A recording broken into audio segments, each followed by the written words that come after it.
I'm leveling up my stats in Marvel. Hey, fanfic family. So glad to see you here again to continue this incredible adventure.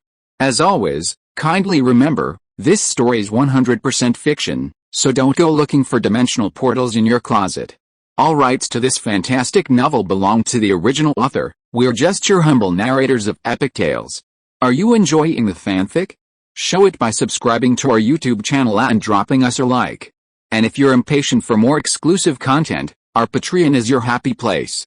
Chapter 101 Loki, you're so lucky. Russell's face darkened. He looked at Loki and complained, this planet is so big, there must be countless temples. Searching one by one, with just the two of us, how long would it take? Besides, our target isn't the Orb of Destiny, it's Ronan. Loki seemed to realize the problem as well, gave an awkward smile, and suggested, how about we find a place on the planet to wait? Morag has been abandoned for many years, almost no one lands there. If other ships arrive, they must be Ronan's. Russell nodded in agreement. Then, he started walking towards the palace ahead. Come on, Loki. We're already here, let's go inside and look. Loki looked confused. Didn't you say you didn't want to search one by one? Stepping through the palace gates, Russell scanned the area with his mental energy. He immediately learned the general layout of the palace, as well as some anomalies deep within. Following the main path, Russell led Loki straight towards the center of the palace. Unlike the dilapidated state of the outside world, the interior of the palace ruins was relatively well preserved. Aside from a few specks of dust, the long years seemed to have had no effect on the buildings here. Therefore, the fresh signs of battle were particularly striking. Someone beat us to it, Loki quickly realized upon seeing the signs of fighting around him. Russell continued walking deeper into the palace without stopping. This is good news. At least we don't have to stay in this desolate place waiting anymore. Soon, Russell and Loki reached the end. A huge, open stone door, and inside, a stone chamber. In the center of the chamber was an energy shield. However, the shield was empty. Loki, you're really lucky. Just parking your ship in front of any temple is where the cosmic orbs are stored. Maybe you and the Infinity Stones are destined for each other. Seeing the scene before him, so strikingly similar to that in Guardians of the Galaxy Volume 1, Russell couldn't help but exclaim in admiration. In the comics, Star-Lord needed a map and precise coordinates to find this place. Loki, however, simply parked his ship and found it. But Loki, of course, didn't consider himself lucky. If I were lucky, I should have arrived on Morag before Ronan or the other side. Loki kicked away a Kree warrior's corpse beside him, his expression displeased. Judging from the battle traces, there were two groups. One group, the Kree, is undoubtedly Ronan's subordinate. The other is an unknown force. This unknown force didn't leave behind a single corpse. They likely won and took the orb. So, what do we do next, Russell? Should we try to track them down, or go back and wait for Heimdall to gather more intelligence? Russell smiled and reassured Loki, no rush. Let me use the time stone to see what happened here. With that, Russell flipped his hand, reaching for the time stone, a fake. However, his palm was empty. Loki looked at Russell in confusion. Where was the time stone? Sorry, I forgot. Wanda took it to play with. Russell smiled awkwardly and explained. The time stone, such an important thing, given to Nova's sorcerer to play with. Loki's tone was tinged with shock. During his time studying in Kamartaj, he had been diligently gathering intelligence. He naturally knew who Wanda was, what the time stone was, and who kept it. He believed the Ancient One had entrusted the time stone to Russell. But he couldn't believe that such a precious item would be casually given to Nova's sorcerer. In his memory, Kamartaj, while not lacking in magical artifacts, wasn't this extravagantly wealthy. Hearing Loki's tone, Russell knew he had misunderstood and quickly explained, it's just a fake. Although it basically has the functions of the time stone, it needs to be charged to use. Then what's the difference between this and the real one? Loki countered. The strength is different, Russell explained. Due to energy limitations, the counterfeit time stone's strength in some functions is far inferior to the original. It's like, can an ordinary ice maker compare to the casket of ice? I see. Loki stroked his chin thoughtfully and nodded. But he quickly realized something. However, the difficulty of casting time magic and ice magic is also incomparable. Russell patted Loki's shoulder and explained, Loki, time magic isn't as complicated as you think. Loki gave Russell a questioning look. He was also well versed in magic books. Russell's nonsense wouldn't fool him. Time magic, often referred to as forbidden magic, how could it not be complicated? Russell smiled confidently. Even without the time stone, I can reverse time. As soon as he finished speaking, Russell spread his arms. His divine power surged forth, mimicking the power of the time stone. The green glowing divine power rapidly spread outwards, quickly filling the entire stone chamber and expanding until it filled the entire palace. From afar, the entire palace was now shrouded in mysterious green runes. The next second, time reversal, as Russell's voice fell, the scene inside the palace rapidly changed, like a movie playing in reverse. Loki saw it clearly. A phantom image of him and Russell appeared, then kept rewinding until they left the palace. The scene inside the palace continued to change until it froze at the moment a man with short, gray gold hair, wearing a Walkman, entered the palace. After that, time stopped reversing. The images in the palace began to play normally. His name is Peter Jason Quill, also known as Star-Lord, Russell introduced to Loki, pointing to the man in the image. The scene that just flashed back was Star-Lord taking the orb and driving away in his ship. Now, the screen is showing how Star-Lord entered the temple, took the orb, and escaped with his ship while being pursued by the Kree. Pretty much what I guessed, Loki said after watching the whole thing. So, should we use time magic to track his ship? No, Russell refused. Having confirmed that the plot was similar to Guardians of the Galaxy Volume 1 and hadn't deviated from the original, he thought of a simpler method. We'll go to Xandar, the capital of the Nova Empire. The Kree accusers Ronan and Star-Lord Peter Quill will both be there, Loki questioned. That doesn't make sense. Russell, where did you get this information from? Russell nodded meaningfully but didn't explain. His information came from Guardians of the Galaxy Volume 1, which he couldn't explain to Loki. Chapter 102 Loki, I have high hopes for you.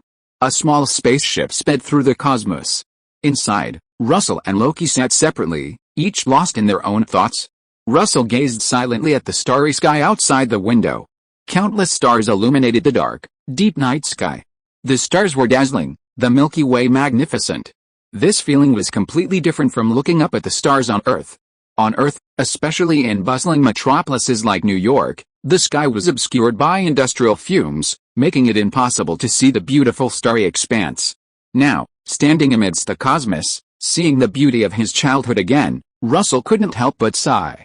Although he was nearly invincible in the real universe, he still seemed very small compared to the boundless cosmos. Although he was no longer limited by lifespan and theoretically had an infinite lifespan, he still seemed young compared to stars that were billions of years old.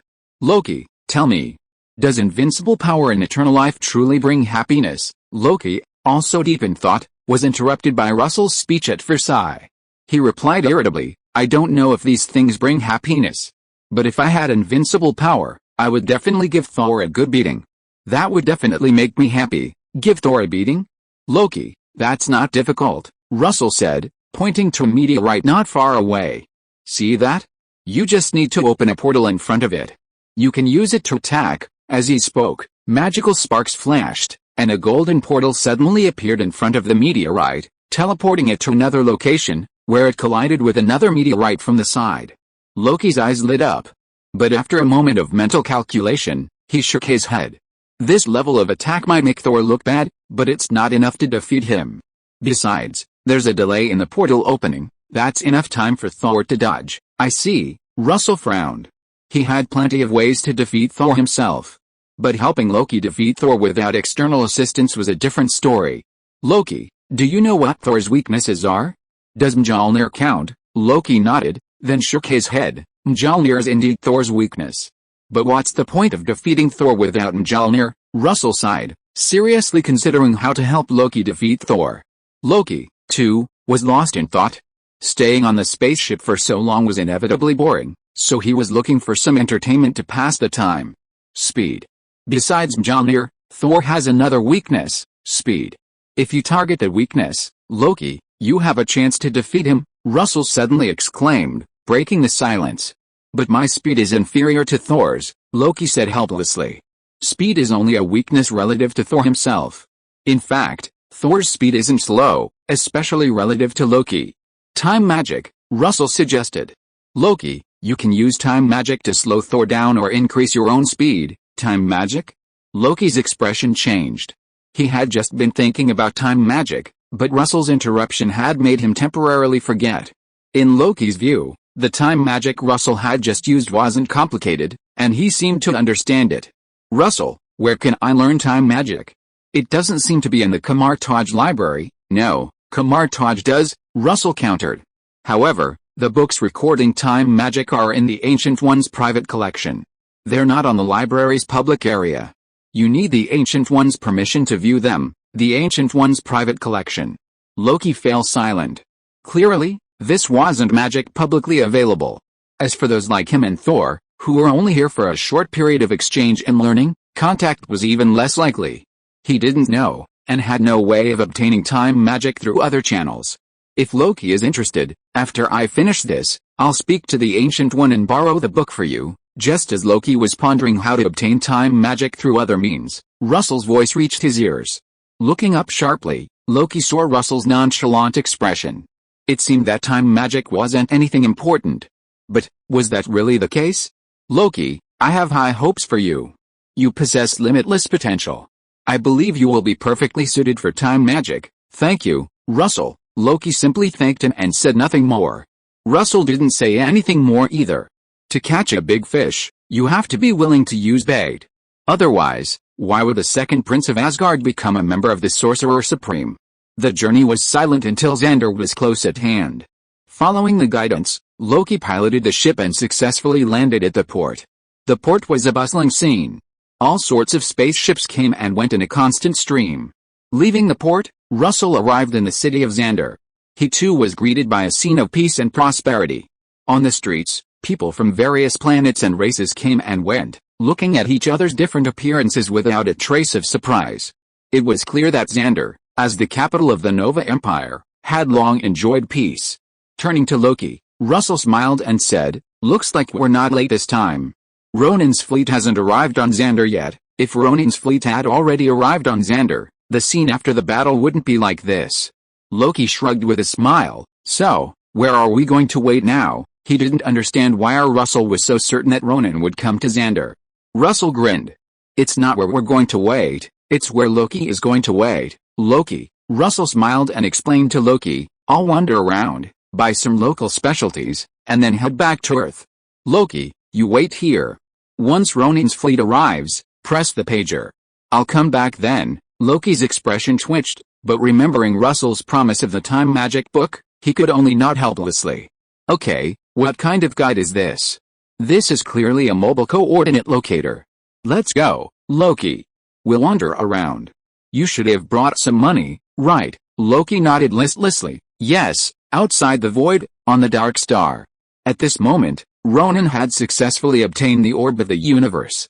Moreover, he learned that the orb contained the Power Stone. Ronin took the Power Stone from the Orb of the Universe, embedded it in his hammer, and said triumphantly, "Thanos, after I destroy Xander, you'll be next." Chapter 103 DSX. Just as Ronin, having obtained the Power Stone, was brimming with confidence and poised to use it to shatter Xander, the Guardians of the Galaxy had also fully assembled. They knew that trying to stop Ronin was tantamount to suicide. However, they were determined. Even at the cost of their lives, they would stop Ronin from destroying Xander and slaughtering countless lives. Meanwhile, Yondu, Star-Lord's adoptive father, led the Ravagers and the Nova Corps, who were also fully prepared. However, none of these four forces knew that the outcome of the war was sealed the moment Russell arrived on Xander. What they were about to experience was a story called DSX. Soon after, Ronin's fleet arrived on Xander as scheduled. The Guardians of the Galaxy, Yondu's Ravagers, and the Nova Corps were on high alert, ready to attack at any moment. The Nova Empire's leader was also urgently evacuating citizens to ensure their safety. At that moment, in the command center, a magical spark flickered, and a golden circle of fire appeared, gradually spreading. Loki slowly emerged from the portal. Seeing Loki emerge, the Thor merely glanced at him with slight surprise, her expression remaining unchanged. The other generals in the command center reacted differently to Loki's appearance, but one thing was unanimous: they drew their guns, aimed, and fired. Loki first summoned an energy shield, blocking a series of attacks. Then he raised his hands. "I mean no harm. Let's sit down and talk," the Thor said, raising her hand to signal everyone to cease fire. She believed Loki's words. A series of attacks had failed to break through Loki's energy barrier. This was enough to demonstrate that Loki possessed overwhelming power over everyone in the command center. And the fact that they were still standing there proved that Loki's words were true. He truly meant no harm. Mysterious superhuman, what brings you here? Peace, or war? Loki slowly lowered his hand, straightened his collar, and shook his head gently. We are not here for Xander, but for Ronan, the Four asked. You? For Ronan? Can you explain this to me, my friend, Russell? He will directly destroy Ronan's Darkstar and defeat Ronan. I'm telling you this to remind you to deal with the remaining fleet and the wreckage of the Darkstar. Don't cause innocent casualties. One person, destroying Ronan's Darkstar. In the command room, the Nova Empire commanders exchanged bewildered glances. In the real universe, technology ultimately reigns supreme. Powerful individuals are few and far between. And those powerful enough to single-handedly confront an entire fleet are even rarer. In the Nova Empire's intelligence, there has only been one such formidable figure recently, Captain Marvel, Carol Danvers. And who is this Russell? I hope you are ready as soon as possible. My friend is about to make his move, Loki laughed. He was there to inform the Nova Empire, not to discuss things with them.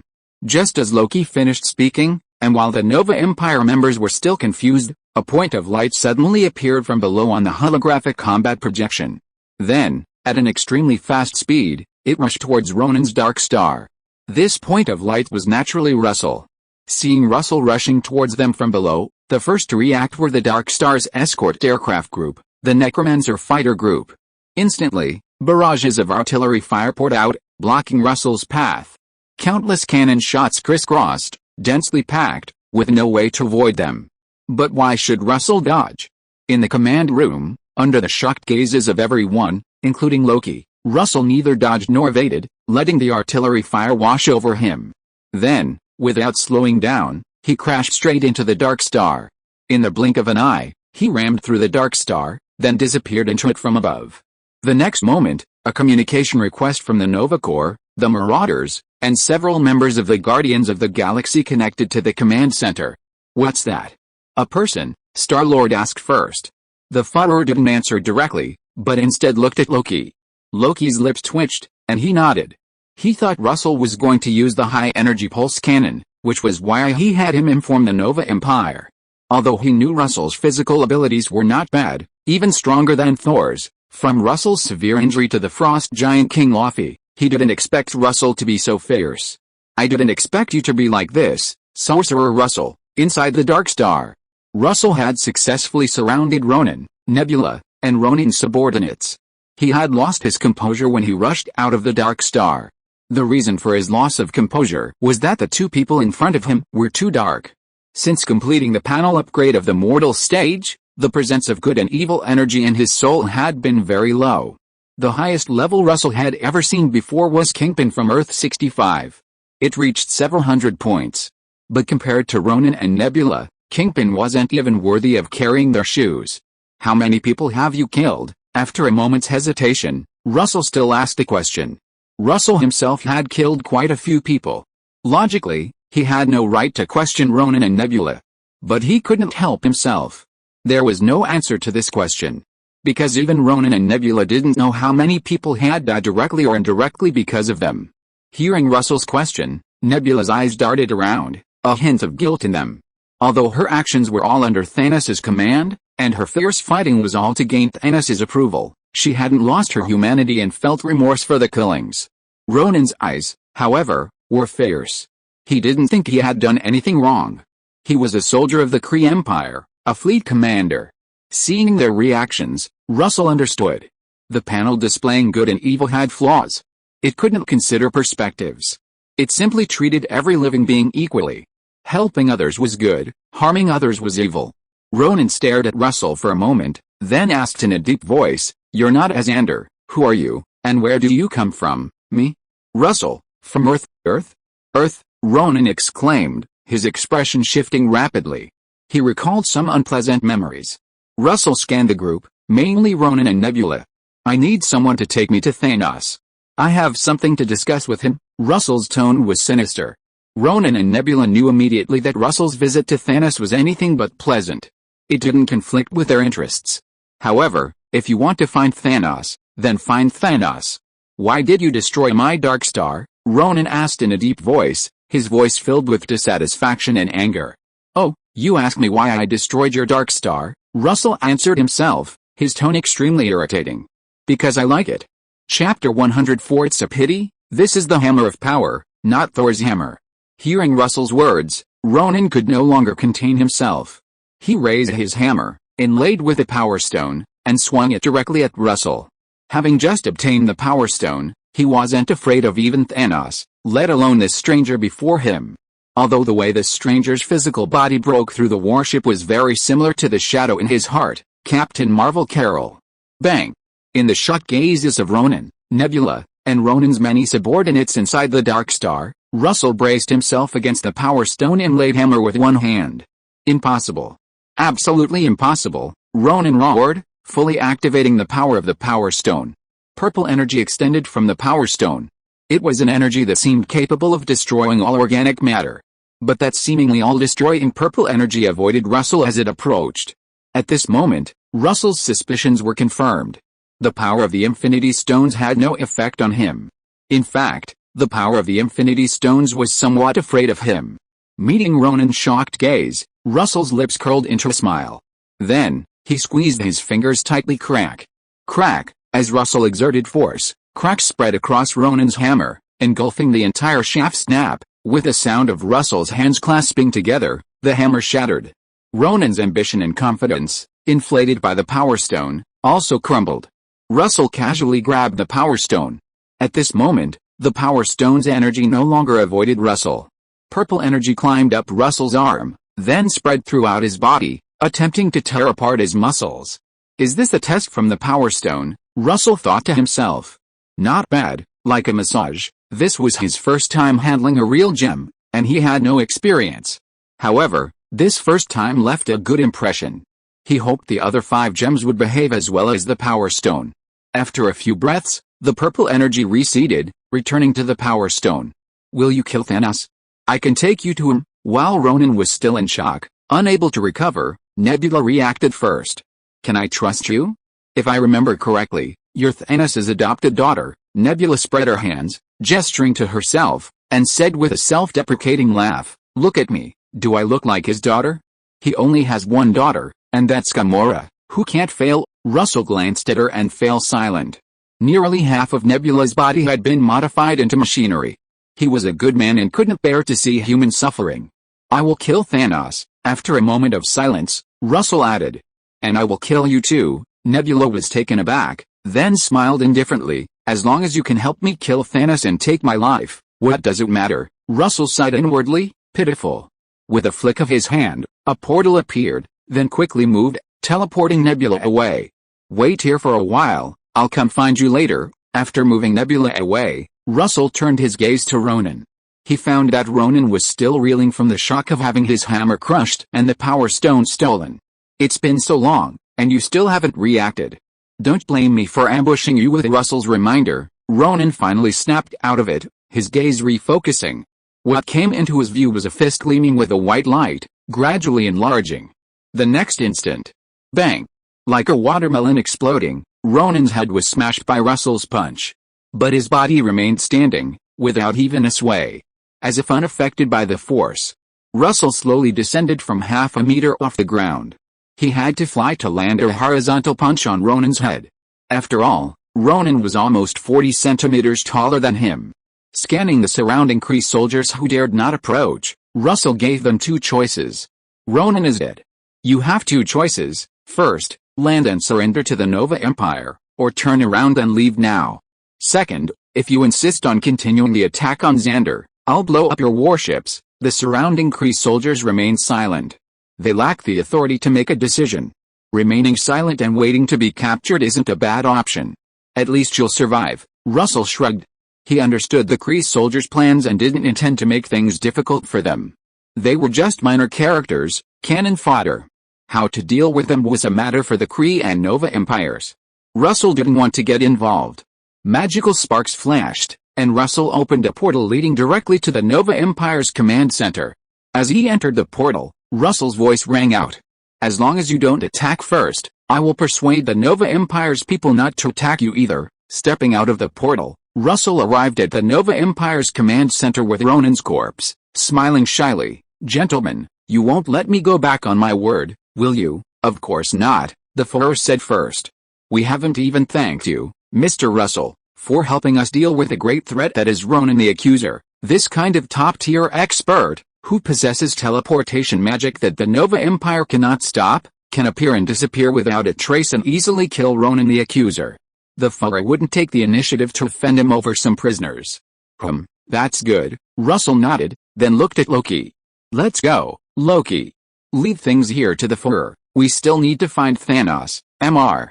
Russell, Mr. Loki, please wait a moment. Seeing Russell and Loki about to leave, the Fuhrer quickly called them back. Turning his head, the Fuhrer instructed his subordinates. Quickly, fetch the state gift from our Nova Empire and present it to Mr. Russell and Mr. Loki. State gift? Seemingly noticing the confusion on Russell and Loki's faces, the Fuhrer explained, a state gift symbolizes the highest respect our Nova Empire has for its friends. As long as the Nova Empire survives and the Xandarians are not extinct, the Nova Empire will do its best to meet any reasonable request, provided it is a state gift. The word reasonable is quite subtle. And the leader also has his own calculations. Is the friendship of such a top-tier powerhouse important to the Nova Empire? Yes. But more importantly, it's crucial not to offend such top-tier powerhouses. If they are determined to cause destruction, even the vast and powerful Nova Empire cannot withstand it. Right now, using two state gifts can effectively circumvent this problem. Alright, then thank you, Your Majesty, Russell and Loki readily agreed. They weren't short of time and were also curious about what the Nova Empire's state gifts would be. A moment later, servants brought in 2 gift boxes. The packaging was simple yet luxurious, seemingly embodying the Xandarians' love of peace. Chapter 105 I Need You All So Much? Upon opening the gift box, a metal sculpture came into view. The sculpture consisted of 3 parts. At the top was a personified Xander brain, the middle part depicted Glenn Cross, the current head of the Nova Empire, and Russell, Loki, and at the bottom was the base. The edges of the base were decorated with magical sparks resembling a portal, characteristic of Russell, Loki. This Nova Empire state gift was clearly freshly made. It combined Nova Empire cultural symbols with Russell's, Loki's, personal style. Russell was quite satisfied. Collectible +1, Loki, however, somewhat regretted not using his true form. Seemingly sensing Loki's thoughts, Headmaster Cross explained, this state gift utilizes nanomaterials. Russell and Loki, your parts can be adjusted adaptively as desired. Hearing Headmaster Cross's explanation, Loki nodded in satisfaction. Seeing this, President Cross pressed his advantage. Why don't you two, Russell and Loki, stay on Xander for a few more days and let us show you some hospitality? Ultimately, they couldn't refuse the invitation.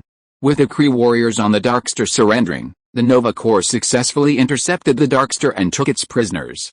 The tragedy of the Darkster crashing and destroying a city in the original storyline was also unknowingly erased. This great battle, in which Ronan the Accuser invaded Xander, ended rather anticlimactically. Especially for the Marauders and the Guardians of the Galaxy, who had only delivered intelligence and hadn't had time to do anything else. However, delivering intelligence was still a significant achievement. Therefore, they were also invited to the victory banquet hosted by President Cross.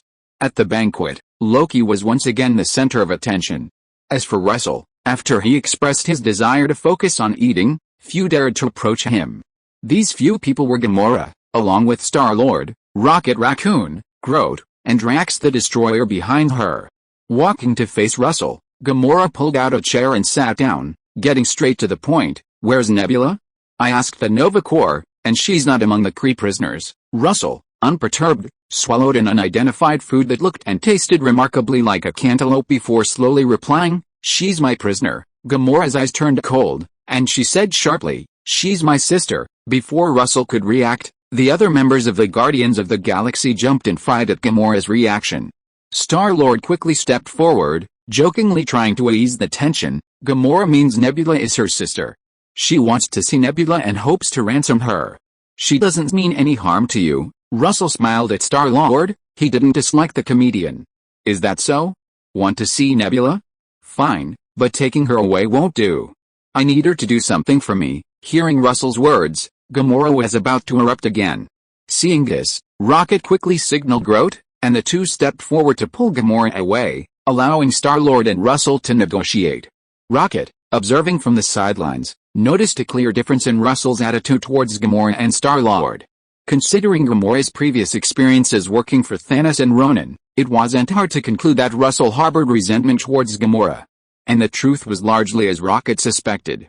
Russell had an innate prejudice against those with souls as black as ink. After Star-Lord took over the negotiations, Russell's attitude softened considerably. Under Star-Lord's questioning, he revealed why he refused to hand over Nebula.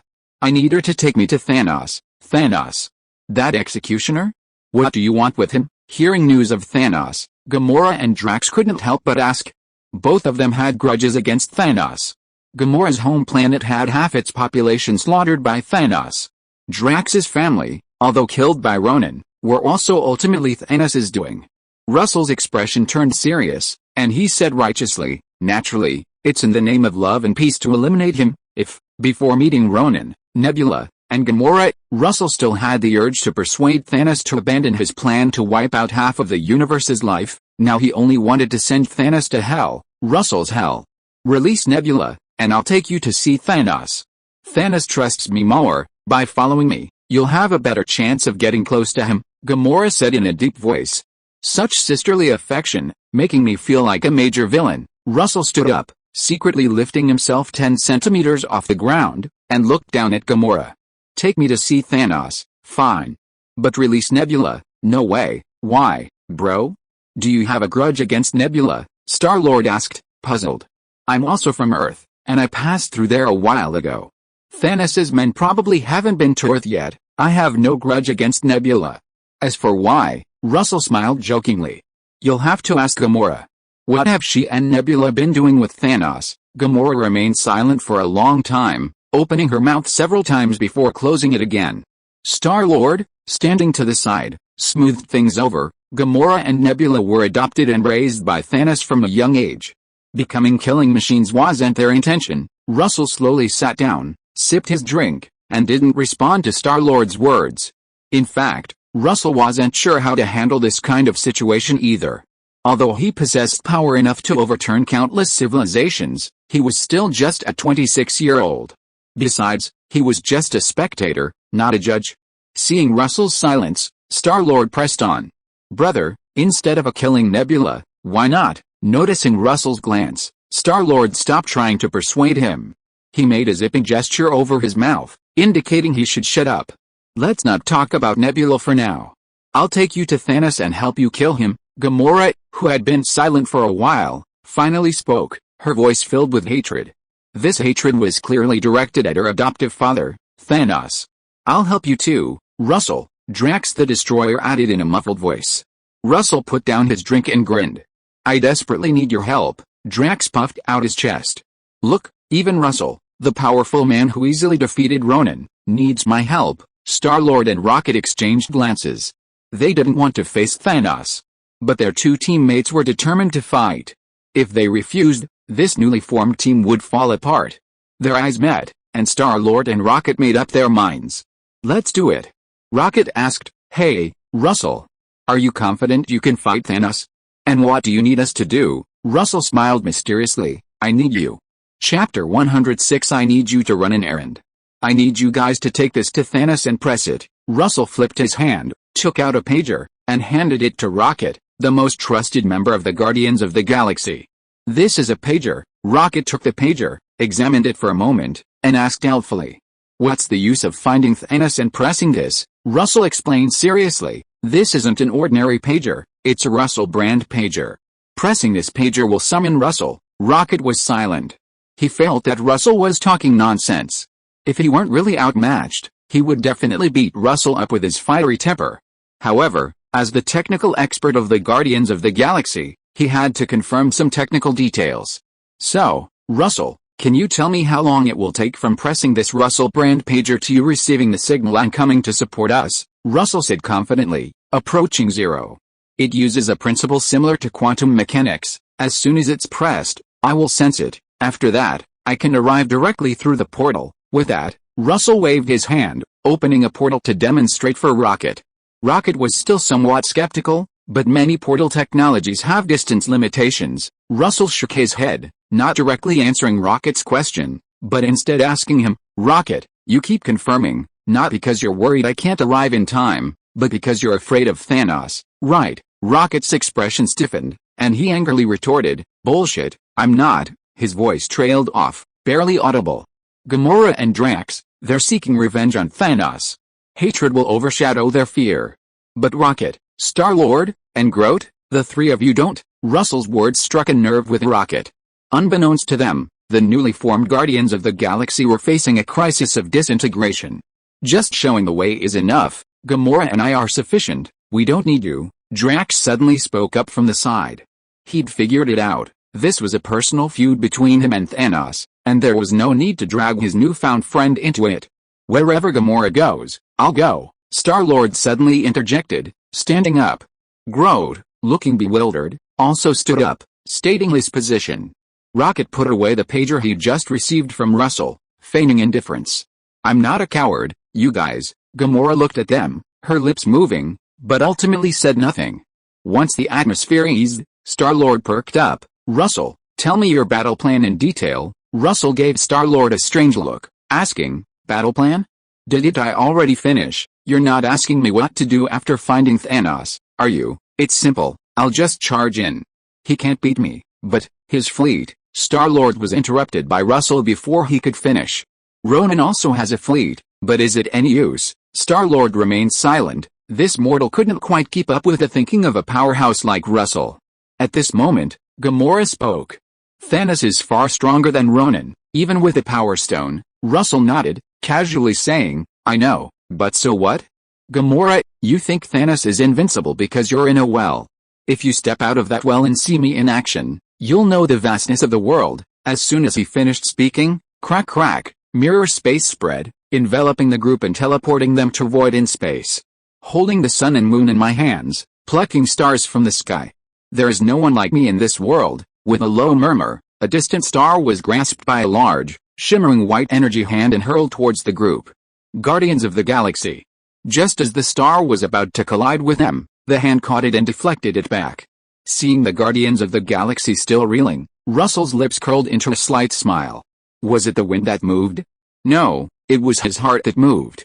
It wasn't the planet that was moving, but the mirror space itself.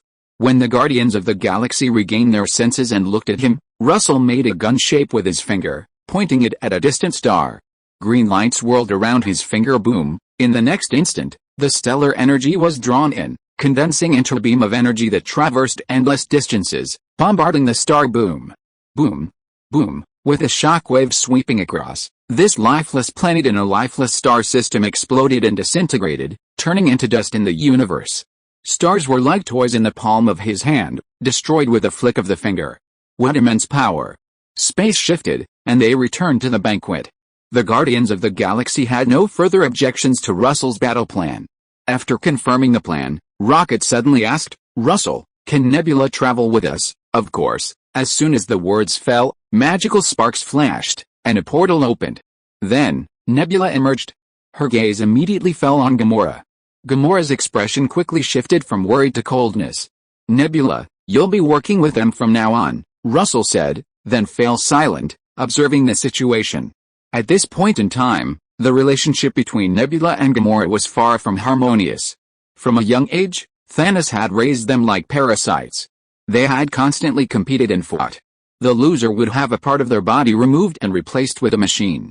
Nebula was always the loser.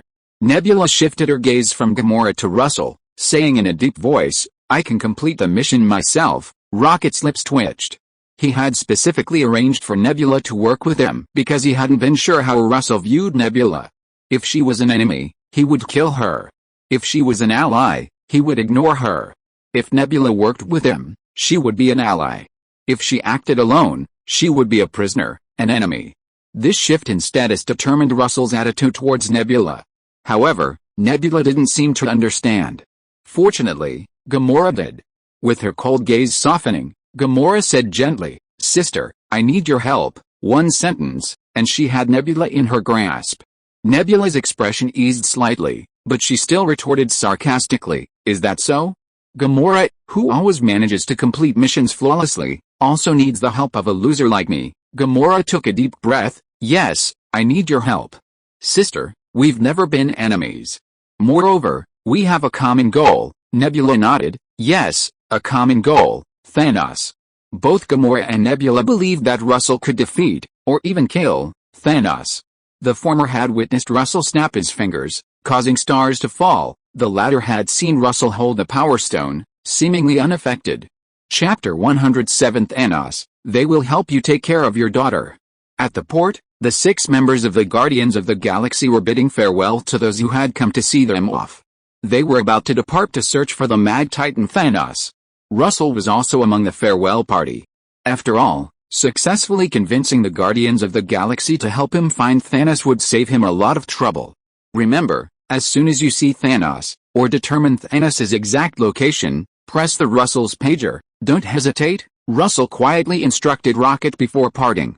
In Russell's view, 3 of the 6 had a grudge against Thanos. Upon seeing Thanos, they might forget everything and rush at him headlong. There was also a love-struck oofball, Star-Lord, whose buffs were maxed out, making him untrustworthy. And then there was the goofy Groot. Russell doubted his memory and concentration. The only reliable one was Rocket Raccoon. "Yeah, I know," Rocket nodded. If he knew what Russell was thinking, he would definitely give Russell a thumbs up. "But, Russell, are you really not coming with us? Space travel is so much fun." Rocket was still trying to persuade Russell to come with him. No matter how fast the support, it wouldn't feel as safe as having Russell by their side. Russell refused Rocket. He hadn't had enough fun on Xander yet. Reluctantly, Rocket boarded the ship and prepared for takeoff. With a roar of engines, the Milan took off and accelerated rapidly. Soon, it pierced the sky and disappeared into the distance. Inside the Milan, Star-Lord, piloting the ship, asked Gamora and Nebula, "Where are we going to find Thanos?" Gamora rose from her seat and squeezed next to Star-Lord. Her hands flew as she typed in a series of coordinates and explained, "Go to these coordinates first, then send a signal and wait for Thanos to contact us." "Okay," Star-Lord nodded. "Steer the ship towards its destination." The scenery in the starry sky was somewhat repetitive and monotonous. Without the cycle of day and night, the passage of time was no longer clear. Unbeknownst to them, hundreds of hours had quietly passed. Inside the ship, Nebula's indifferent voice interrupted Star-Lord and the others singing and dancing. "Signal received. The other party is requesting communication." Gamora gestured for the others to adjust their seats, then answered the call. As the communication was established, Thanos' projection appeared on the ship's screen. Similarly, projections of Gamora and Nebula appeared on Thanos' ship opposite. "Gamora, my daughter. I'm glad to see you safe and sound." Ignoring Nebula, Thanos began to talk to Gamora. "Can you tell me what happened? Ronan told me you betrayed me. But now it seems he betrayed our agreement. He not only wanted to steal the Power Stone, but also drove you away. It's all his fault." Gamora remained silent. She had no idea what Thanos was thinking. Nebula, however, couldn't stay silent. She hadn't expected Thanos to be so biased. Gamora had betrayed him, yet not only had she escaped punishment, but he had even defended her. Just as Nebula was about to explode, Gamora spoke first. "Thanos, I did betray Ronan, wanting to keep the Power Stone for myself. Is that so?" Thanos' expression on the screen hardened, and he slowly said, "Then, my daughter, will you give it to me?" After a moment of silence, Gamora shook her head. "No." Thanos remained calm, seemingly unsurprised by the answer, and simply asked, "Why?" "You cannot handle the Power Stone. It has no effect on you. If you crave greater power, I can teach you combat skills and develop better gene serums for you." After a moment of contemplation, Gamora said coldly, "I want money. I'm tired of the killing. I don't want to serve you anymore, Thanos. If you want the Power Stone, bring me 4 billion galactic dollars." Thanos' expression was somewhat sorrowful. "I'm sorry, my daughter. But it wasn't killing, it was for a greater ideal. If you're tired, I'll allow you to rest for a while.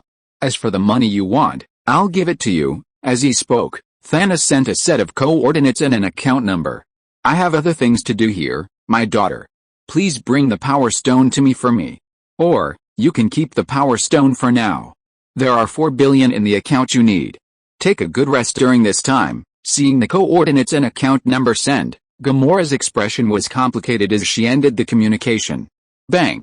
As soon as the communication ended, Nebula couldn't help but speak up. "He's always favored you like this, from childhood to adulthood. Even if you do something wrong, he won't punish you. And well, he only has one daughter, and that's you, Gamora. I'm just a pile of scrap metal." Gamora remained silent in the face of Nebula's complaints, simply making room for Star-Lord. "Head to these coordinates, Thanos should be here." Star-Lord remained silent, piloting the ship. Gamora and Nebula's emotions affected the others.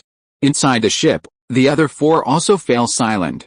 In the silence, the ship drew closer and closer to its coordinates. Until, a massive, whale-shaped warship, as large as a planet, appeared in their field of vision. That was Thanos' vessel, Sanctuary 1. Near Sanctuary 1, countless small Chitauri fighter squadrons moved back and forth. The moment the Milan approached, it was surrounded by the Chitauri fighters and escorted onto Sanctuary 1. Gamora, Nebula, Russell, and the others disembarked from the Milan one by one. Led by Gamora, they walked deeper into Sanctuary 1. Yes, the moment Rocket saw Sanctuary 1 and confirmed it was Thanos' vessel, he pressed Russell's pager. He remembered Russell's words, "Don't delay." Entering the ship was like entering a giant cave, with black rock walls everywhere. Russell suspected that Sanctuary 1 was a creation of Thanos' home planet, Titan. Otherwise, there would be no reason for its corridors and rooms to be built so grandly. After walking a long way, Russell finally saw Thanos sitting higher on his throne. But the next moment, this cosmic king showed no airs whatsoever, stepping directly down from his throne. "My daughter, are these people all your friends?" Thanos' tone was neither gentle nor harsh, but very calm. His calm gaze swept over Nebula, Star-Lord, Rocket, Drax, and the adorable Groot, until it landed on Russell. Russell, too, calmly met Thanos' gaze. "Thanos, the others are indeed Gamora's friends. You don't need to worry, after you die, they will take good care of your daughter." Chapter 108. The debate ends, let's take action. As Russell finished speaking, the atmosphere instantly became tense. With a whoosh, Corvus Glaive and Proxima Midnight, standing beside Thanos, drew their weapons and pointed them at Russell. Star-Lord, Rocket, Groot, and Drax also armed themselves, confronting Corvus Glaive and Proxima Midnight. Thanos, at the center of the conflict, remained calm. He didn't even pause his steps towards Gamora. He simply looked at Russell and said in a flat tone, "On Xander, you were the one who killed Ronan, weren't you? Are you here for revenge? Countless people have sought revenge against me throughout the ages. But they all failed, none even managing to set foot inside my Sanctuary 1. You are the only one who has come before me." With that, Thanos stood directly in front of Russell. The exceptionally strong and massive Thanos looked down at Russell. "I know I'm doing the right thing, and I'm willing to bear the consequences of my actions. But you should have used my daughter." Russell floated into the air until his gaze was level with Thanos's. "The right thing to do? You mean, slaughtering a planet, or even half the life in the entire universe? And I didn't use your daughter. Have you forgotten what you did to them?" Thanos slowly raised his head, looking at Russell. He was both answering Russell and explaining to Gamora. A very simple truth, the universe's resources are finite. If life is unrestrained, life will cease to exist. This needs to be corrected. Russell scoffed at Thanos' explanation. "No matter how eloquently you embellish it, you cannot cover up the fact that you have slaughtered countless lives." Thanos slowly shook his head. He didn't detect hatred in Russell's tone. Russell wasn't there for revenge, but simply to stop him. But because of this, he felt even more desolate and lonely. "You simply don't understand. I'm the only one who understands this. At least, I'm the only one willing to take action for it. I witnessed the decline of Titan. That was my home planet, once so prosperous and beautiful, but because of the population explosion, resources were eventually exhausted. It quickly declined from its peak." Thanos finished speaking and looked down at Gamora. "My daughter, in the past, on your home planet, countless people lived in hunger and cold. But after my redemption, children born afterward have no worries about food or clothing. They can play freely under the blue sky." Gamora met Thanos' gaze and said hatefully, "But my parents are dead. Thanos, you have fallen into paranoia. The universe has countless civilizations and countless races, each with its own unique development path. Russell paused here. The civilizations in the Marvel universe all seem pretty much the same? Not science fiction at all. Who do you think you are, Thanos? The cosmic judge? The guardian of balance? You are just an executioner. A destroyer. A dictator. There's no need for further debate now. Thanos clenched his fist and swung it fiercely, aiming for Russell's chest. Who am I? I am destiny itself. Thanos delivered a heavy punch to Russell's chest, but no sound was heard. Thanos's power failed to penetrate Russell's first layer of defense, kinetic energy absorption during energy extraction. Having confirmed Thanos's attack power, Russell didn't hold back. Using his waist in midair, he swept his leg across Thanos's face. Thanos, unable to react with surprise, quickly pulled his hand back to protect his head. Bang! His leg collided with his arm, producing a muffled thud. Thanos staggered back several steps, regaining his footing. Russell, as expected of a Titan, such strength, such thick defense. Perfect for practicing with him. Thanos, who is he? What's with his defense? Russell landed, about to return to the ground. After all, power originates from the ground, and the force generated in the air isn't fully utilized. Just then, Proxima Midnight seized the opportunity, hurling his golden spear. The spear split into three in midair, pointing at Russell's face, throat, and heart respectively. Taking advantage of the moment, Corvus Glaive closed in, trying to catch Russell off guard. In a flash, Russell caught the spear aimed at his heart with one hand. Then, after a slight adjustment, he swung it horizontally, striking Corvus Glaive in the chest. Bang! Bang! Bang! Three muffled thuds rang out. Corvus Glaive was sent flying by Russell, crashing into the wall. The two spears aimed at Russell's throat and face didn't even penetrate his defenses. His clothes weren't damaged in the slightest. In mid-air, Russell swung his arm again, throwing the spear back at Proxima Midnight. Swoosh! Proxima Midnight had no time to react and was pierced through the chest by the spear. A large hole exploded in his chest. Then, Russell landed. As Russell landed, Thanos regained his footing. The two faced off again. The previous punch and kick were just a test. Corvus Glaive and Proxima Midnight were both injured and out of the game. The next second, their auras erupted one after the other. Thanos's energy surged, his aura sweeping outwards with suffocating force. Star-Lord and the others jolted. With Thanos's aura erupting, they realized the terrifying, domineering, and dangerous nature of this cosmic ruler. But the next instant, Russell's aura also erupted. A blinding flash of light streaked across the battlefield as divine power swirled. The Emperor armor, activated. Russell realized a blind spot: he lacked his battle suit. This meant his clothing was easily damaged in the fierce battle. He noticed out of the corner of his eye the group trembling under the clash of his and Thanos' auras. Russell's mind clicked, and a portal opened behind them. Why don't you leave first? I'll come find you after I kill Thanos. Star-Lord and the others moved forward, about to agree. Gamora and Nebula said in unison, no, we'll stay here. We'll watch him die. Star-Lord tugged at Gamora's sleeve, gesturing for her to look around. Corvus Glaive had already risen from the rubble. On the spaceship, the remaining Thanos' soldiers continued to pour out from various passageways. Star-Lord and the others, though elite warriors, each with their own strengths, could never possibly handle so many people on the front lines with only their weapons. At least, Star-Lord and Rocket weren't primarily combat-oriented. If you want to stay, that's not impossible, Russell pondered. Gamora and Nebula had at least helped him find Thanos, saving him time on the spaceship and allowing him to enjoy himself on Xandar. Fulfilling their small request wasn't unreasonable. It really was a small request. The next instant, Russell's aura erupted once more. An invisible, intangible divine power swept across the entire Sanctuary One in an instant. If you are listening to this novel on a channel other than Fanfic World, it means it was downloaded and re-uploaded without effort. We warmly invite you to visit our channel, Fanfic World. There you will find the original version of this story and many other novels of various genres. We look forward to seeing you dive into a world of incredible novels. Chapter 109 Fierce Battle, Russell vs. Thanos. As the divine power swept across, the entire Sanctuary One seemed to be frozen in time. All combatants and non-combatants were momentarily immobilized. Then, they all collapsed. Even those not primarily targeted were affected. Star-Lord and the others reacted as if triggered by a stress response. Their bodies involuntarily shrank slightly, moving away from Russell's direction.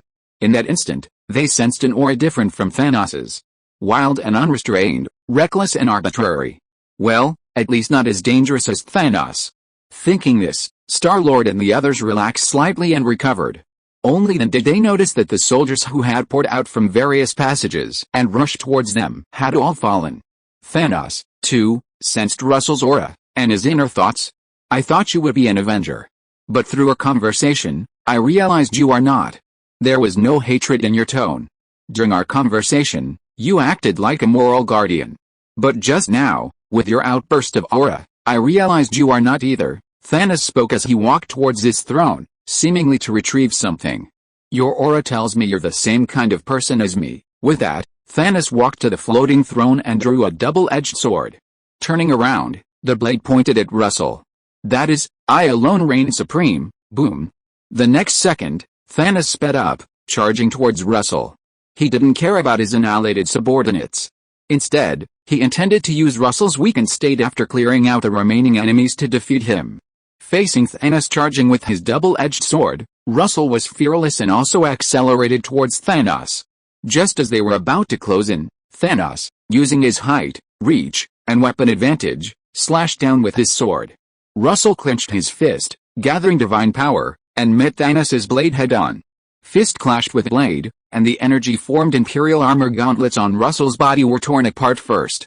But the fist inside steadily caught a descending double-edged sword. Clang. Like metal striking metal, a crisp sound rang out. The next moment, two powerful forces collided head-on, exploding with a deafening roar. The frenzied energy crushed and repelled each other, creating shockwaves that swept across the surrounding area. The air was instantly torn apart, creating a vacuum zone centered on Russell and Thanos. As the two continued their relentless struggle, the deck of Sanctuary 1 succumbed first. Cracks began to spread. Let's move away. Rocket was the first to recover, reminding the others to stay away from the center of the battlefield. Gamora and Nebula watched the two wrestling while slowly retreating. Their eyes were glued to the screen, not wanting to miss a single moment of Thanos' defeat. Watch out! Suddenly, Gamora and Nebula cried out in alarm. A figure, instead of retreating, advanced towards the center of the battlefield. It was Corvus Glaive. His wife, Proxima Midnight, had been casually shot and killed by Russell. He was now seeking revenge for Proxima Midnight while Russell and Thanos were locked in combat. No sound came out, but it wasn't hard to guess that Corvus Glaive was shouting die. Russell noticed the rapidly approaching Corvus Glaive out of the corner of his eye, a strange feeling creeping over him before he realized. In the comics, Corvus Glaive's soul resided in his glaive. As long as the glaive remained intact, he could continuously resurrect. The movie version lacked this ability. This Corvus Glaive was clearly the comic book version. That's why he hadn't been instantly killed. But, did he think he could be the final straw? Before Russell could think further, Corvus Glaive charged from the side. One strike, and it landed on Russell's head. Another strike, and another. Finally, he cleaved through the scalp of Russell's energy-conjured Imperial armor. A smirk appeared on Corvus Glaive's lips, revealing his inner joy. In his view, Russell was currently locked in a struggle with Thanos and had no time to spare, leaving him vulnerable to his attacks. Corvus Glaive unleashed a powerful strike, cleaving Russell's unsuspecting head. Clang. A crack appeared on the blade. Russell, however, was unharmed. Even his hair was perfectly intact. A wicked smile played on Russell's lips. He loved watching his opponent fight with all their might, only to find that their defenses were completely breached. Before Corvus Glaive could recover and strike a second time, an energy blast sent him flying. It was the Guardians of the Galaxy. They stood guard in front of Corvus Glaive, preventing him from interfering with Russell's battle with Thanos. At that moment, the struggle between Russell and Thanos also came to a conclusion. As Russell continued to channel his divine power, Thanos' double-edged sword was forced back step by step, drawing it towards him. Finally, Thanos deliberately released his power, flying backward. The energy that had been compressed between the two exploded completely. Unlike Thanos, Russell didn't retreat to avoid a shockwave. Instead, he quickly moved behind the Guardians of the Galaxy, helping them block the incoming energy blast from behind. Crackling sounds the mirrored space spread, enveloping the Guardians of the Silver Surfers. Boom. The next second, An energy wave swept through. The entire Sanctuary 1 shook and trembled under the energy impact. This deck was also torn apart. Corvus Glaive was blasted away by the energy, crashing into various parts of the ship along the way. His body was severely damaged once again. But it didn't matter, there was no need to expend energy to repair it. Russell kicked Corvus Glaive away and picked up his sword. Although he didn't need a weapon, it didn't mean he couldn't use one. Just as Russell was stunned, Thanos in the distance aimed at Russell, raised his left hand, and spread his 5 fingers. Cosmic energy suddenly erupted and rapidly approached. Russell snapped back to his senses, swiftly wielding his sword and tearing apart the terrifying cosmic rays. Then, at an extremely fast speed, he rushed in front of Thanos. His swordsmanship was innate. His swordsmanship continuously slashed at Thanos from various angles. Thanos, wielding a double-edged sword, parried each attack. In the previous static contest, Thanos knew he was slightly outmatched. But he was confident he could turn the tide in dynamic combat. It wasn't just his confidence in his fighting skills. He saw that Russell was just hacking around aimlessly, without any strategy. Yes, without strategy in his eyes. With Thanos' deliberate control and Russell's cooperation, Thanos' double-edged sword could always parry the same point of Russell's blade from different angles. In the tense and exciting close combat, after countless impacts, the nick in Russell's blade grew larger and larger until, with a heavy blow, it shattered. Within the blade, the soul of Corvus Glaive let out a mournful cry, following his lover, Proxima Midnight. Thanos, however, was unmoved. His love was reserved only for Gamora. His other subordinates, including his adopted daughter Nebula, were merely tools. Thanos swung his double-edged sword, launching another attack. I found a way to defeat you. Chapter 110 Invincible Power Gem vs Titan Body Mind Gem. Russell casually tossed aside his broken sword, raising his fists to meet Thanos' double-edged blade. This was why he disliked using weapons, too fragile. Fist and blade collided, separating instantly. The burly, massive Thanos constantly maneuvered. He hoped to defeat Russell through skill, avoiding his opponent's strengths and exploiting their weaknesses. But without the sword, Russell's fighting skills skyrocketed, parrying Thanos' massive blade attacks with ease. Or rather, the previous 8 slashes from Shakira were intentional on Russell's part. Now, his true skill level was on full display. As both fighters unleashed their abilities, the battle reached a balance once more. Russell was surprised to discover something. Thanos could actually keep up with his speed, it was illogical. While Thanos was also a near-hexagonal warrior, like Thor, speed was his weakness. Russell, on the other hand, was a true all-rounder, without any weaknesses. His strength was greater than Thanos's, but he wasn't unleashing his full power, which was why the stalemate had occurred. Similarly, his speed should be far superior to Thanos. Reducing his momentum, Russell distanced himself. Although he didn't know why, in close-quarters combat, his advantage in skill was minimal, that was a fact. Focusing his attention, Russell observed carefully and noticed something amiss. A yellow gem had been embedded in Thanos' armor. The Mind Stone. You've used the power of the Mind Stone to enhance your mental perception, Russell asked directly. Thanos didn't hide anything and attempted a verbal attack. That's right. The Mind Stone can enhance the mind, improve the 5 senses, and increase thought speed. Your every move is under my perception. And you'd better be careful. If I hit you, the power of the Mind Stone will distort your mind. Then you'll be controlled by me and become my lackey. However, if you surrender now and serve me, I promise not to use the Mind Stone to control you, and I'll even grant you a position second only to Thanos. Russell scoffed. If the Mind Stone could control me, you wouldn't have said so willingly. This kind of psychological warfare won't work on me. However, since you've used an Infinity Stone, I'll use one too. With that, Russell took out the Power Stone and held it in his hand. The next second, Russell stepped forward, his right hand turning a deep purple-black, and a punch imbued with the destructive power of the Power Stone slammed into Thanos' chest. Thanos didn't dare to be careless, and he also channeled the energy of the Mind Stone into his double-edged sword, then blocked the attack. Russell's fist slammed heavily into Thanos' sword. As the two clashed, the powers of the Power Stone and the Mind Stone also collided. Purple and gold energy shot into the sky, clearly defined and locked in a stalemate around the point of impact, each occupying one side. Chaotic energy spread out, washing over Sanctuary 1 crack. Suddenly, a crisp sound rang out. Thanos' double-edged sword couldn't withstand the pressure and cracked. The crack spread rapidly, and the entire blade shattered. Boom! With a deafening roar, Russell's fist struck Thanos heavily in the chest. Using Russell's immense strength, divine power, and the Power Stone, Thanos was sent flying backward. He crashed through walls until he plummeted into the void of space. The terrifying energy fluctuations released as the double-edged sword shattered further damaged Sanctuary 1. The interior was severely damaged, the outer shell was pierced, the pressure inside and outside was unbalanced, and air was rapidly leaking from the ship.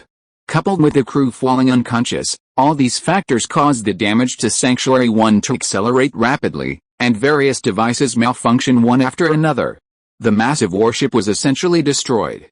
Seeing that Thanos hadn't returned to the ship, Russell rushed out and into space. Thanos was now in a sorry state. His golden armor was tattered, and his body was covered in blood. A few drops of crystalline blood, frozen by the low temperatures of space, drifted around Thanos. Although he was a purple-skinned monster, Thanos' blood was still red. This was the first time either Russell or Thanos had bled since their battle began. He's injured. In the mirror world, Gamora and Nebula caught up. Seeing Thanos bleeding, they were incredulous. In decades, they had never seen Thanos injured. Thanos' body seemed more resilient than the hardest substance in the universe. Thanos glanced at Gamora and Nebula, then looked away, wary of Russell. The mirror world couldn't block his senses. In fact, during his battle with Russell, he had shattered the surrounding space-time countless times. Under Thanos' wary gaze, Russell gripped the Power Stone again. With a burst of speed, he charged straight towards Thanos. Freed from the effects of gravity and terrain, Russell's speed exploded. Like a beam of light, white mixed with purple, he shot towards Thanos. Thanos barely managed to react, raising his hands to shield his chest to block Russell's attack, only to be knocked away once more. Russell closed in, transforming into a streak of light, catching up with the flying Thanos and attacking again. Drawing energy from the Power Stone, each strike was powerful and heavy, relentlessly inflicting damage on Thanos. In this high-speed battle, the five senses were severely weakened. Russell's extraordinary perception, however, surpassed the five senses. For a moment, Thanos' skills were rendered useless, and he was forced to retreat steadily by Russell. Thanos realized the situation was dire and activated the Mind Stone with all his might to enhance his mental perception. But the enhanced perception also made his pain perception more acute. Thanos gritted his teeth, enduring the pain, but a fierce glint flashed in his eyes. Ignoring the danger, he secretly and frantically drew energy from the Mind Stone, quietly accumulating it within his body to ensure Russell wouldn't discover it. He planned to deliver a fatal blow when Russell got close again. The opportunity arrived quickly. This time, facing Russell's powerful punch, Thanos no longer passively defended. Instead, he retaliated with a heavy punch of his own. His heightened senses allowed him to successfully detect Russell's movements once again. The moment his fist struck Russell, the power of the Mind Stone that Thanos had accumulated surged forth. He even disregarded the potential damage to himself. Accompanied by a special rift, Russell was sent flying by Thanos' punch. Thanos, who had abandoned his defense and taken the full force of Russell's punch, was also sent flying backward. After the contest of strength and skill, the third round of the Void battle ended. Thanos grinned. The warmth in his mouth dissipated, and his blood quickly congealed. But Thanos didn't care. This time, he had seized the opportunity and turned defeat into victory. Taking advantage of his height and reach, his punch landed on Russell's head. But was the situation really as Thanos had imagined? Thanos looked in the direction Russell had flown backward, his smile freezing on his lips along with the blood. Chapter 111 A War of Attrition, a battle of physical strength. Chaos erupted. Thanos saw that after his seemingly certain victory, Russell's only problem was his hairstyle. His heart was in turmoil. Why? Thanos communicated through a conduit of energy. Why aren't you hurt at all? Thanos, who had just unleashed an excessive amount of power from the Mind Stone, had numerous ruptured blood vessels beneath his skin, and dark red lines appeared on his right hand. Russell, who had taken Thanos' powerful punch head-on, had his imperial armor completely shattered, and a large section of his hair was dented. His clothes were also torn and tattered from the shockwave. But that was all. It was nothing like the devastating blow Thanos had hoped for, a blow that would severely injure or even kill Russell, turning the tide of battle. Russell's life force remained undiminished.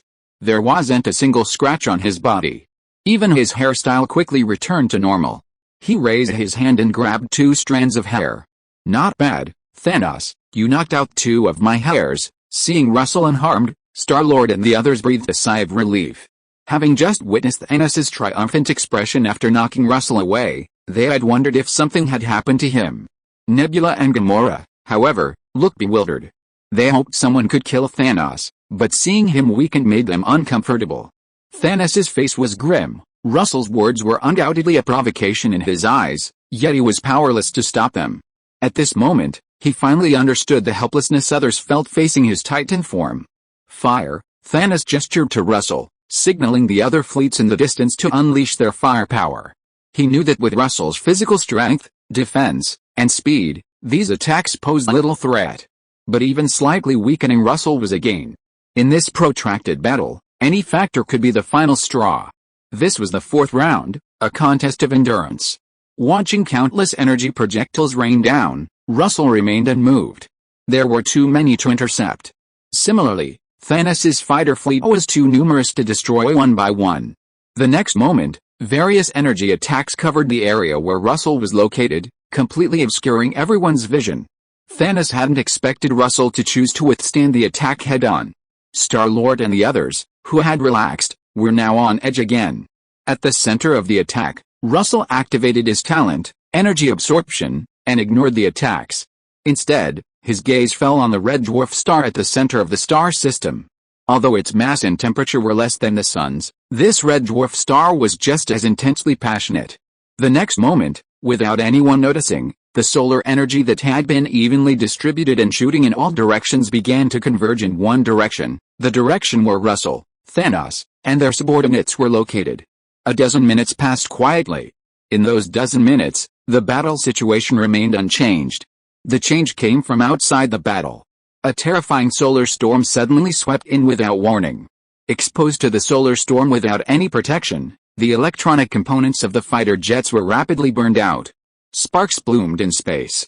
Following the solar storm came an even more concentrated and destructive high-energy plasma beam. These beams were aimed at large aircraft carriers. For a moment, blinding sparks of explosions echoed across the cosmic void. Thanos. The game is over. It's time to end you. Thanos looked towards the voice and saw Russell standing before him. Seeing Russell unharmed, Thanos knew the solar storm was his doing. Trying to kill me? Not so easy. I don't believe you expended so much energy clearing out the minions without any fatigue. That's none of your concern, Thanos. Russell's expression was strange. After the Blood God, another enemy had doubted his stamina. He was going to give Thanos a surprise. Divine power surged, and Russell unleashed his full power, throwing a punch. Let's see if you can survive my attack. Thanos met the attack with a punch of his own. Having exhausted all his options, only a fight to the death remained. Just as their fists were about to collide, a spatial ripple appeared, and Russell suddenly appeared behind Thanos. A punch landed heavily on the back of his head. Caught off guard, Thanos was stunned, his body flying uncontrollably downwards. Another spatial ripple appeared, and Russell appeared below Thanos. An upward kick struck Thanos' purple, wrinkled chin. Thanos' body changed direction again, flying backwards. Russell flashed again, appearing behind Thanos, intending to deliver another powerful blow to the back of his head. However, this time, Thanos adjusted his body in time, blocking the blow with his forearm. Russell noticed something amiss. Although Thanos had suffered 2 heavy blows and looked battered and vomiting blood, his life force hadn't decreased much. Although Thanos wasn't as durable as Russell, Russell's attacks wouldn't cause him much damage. This battle was likely to become a protracted war. While Russell and Thanos were locked in a protracted battle, on Earth, at a secret SHIELD base, Coulson and Nick Fury walked side by side. This base was where SHIELD stored and researched the Tesseract, Space Stone. Not long ago, researchers discovered that the cosmic magic had suddenly and automatically emitted a surge of energy. This energy was still rising, posing a constant threat of explosion. Nick Fury was forced to order the evacuation of all personnel and the relocation of research data. Soon, Nick Fury found the project's chief engineer, Dr. Eric, and his assistant, Jane Foster. Dr. Eric, do you know where the problem lies? Dr. Eric gestured for Nick Fury to follow him. saying as they walked, "The Tesseract itself is an energy source. We can only detect a small amount of gamma rays it emits right now. We don't yet have the technology or conditions to control it." Nick Fury nodded knowingly, then turned to Hawkeye Clinton, who was on guard duty.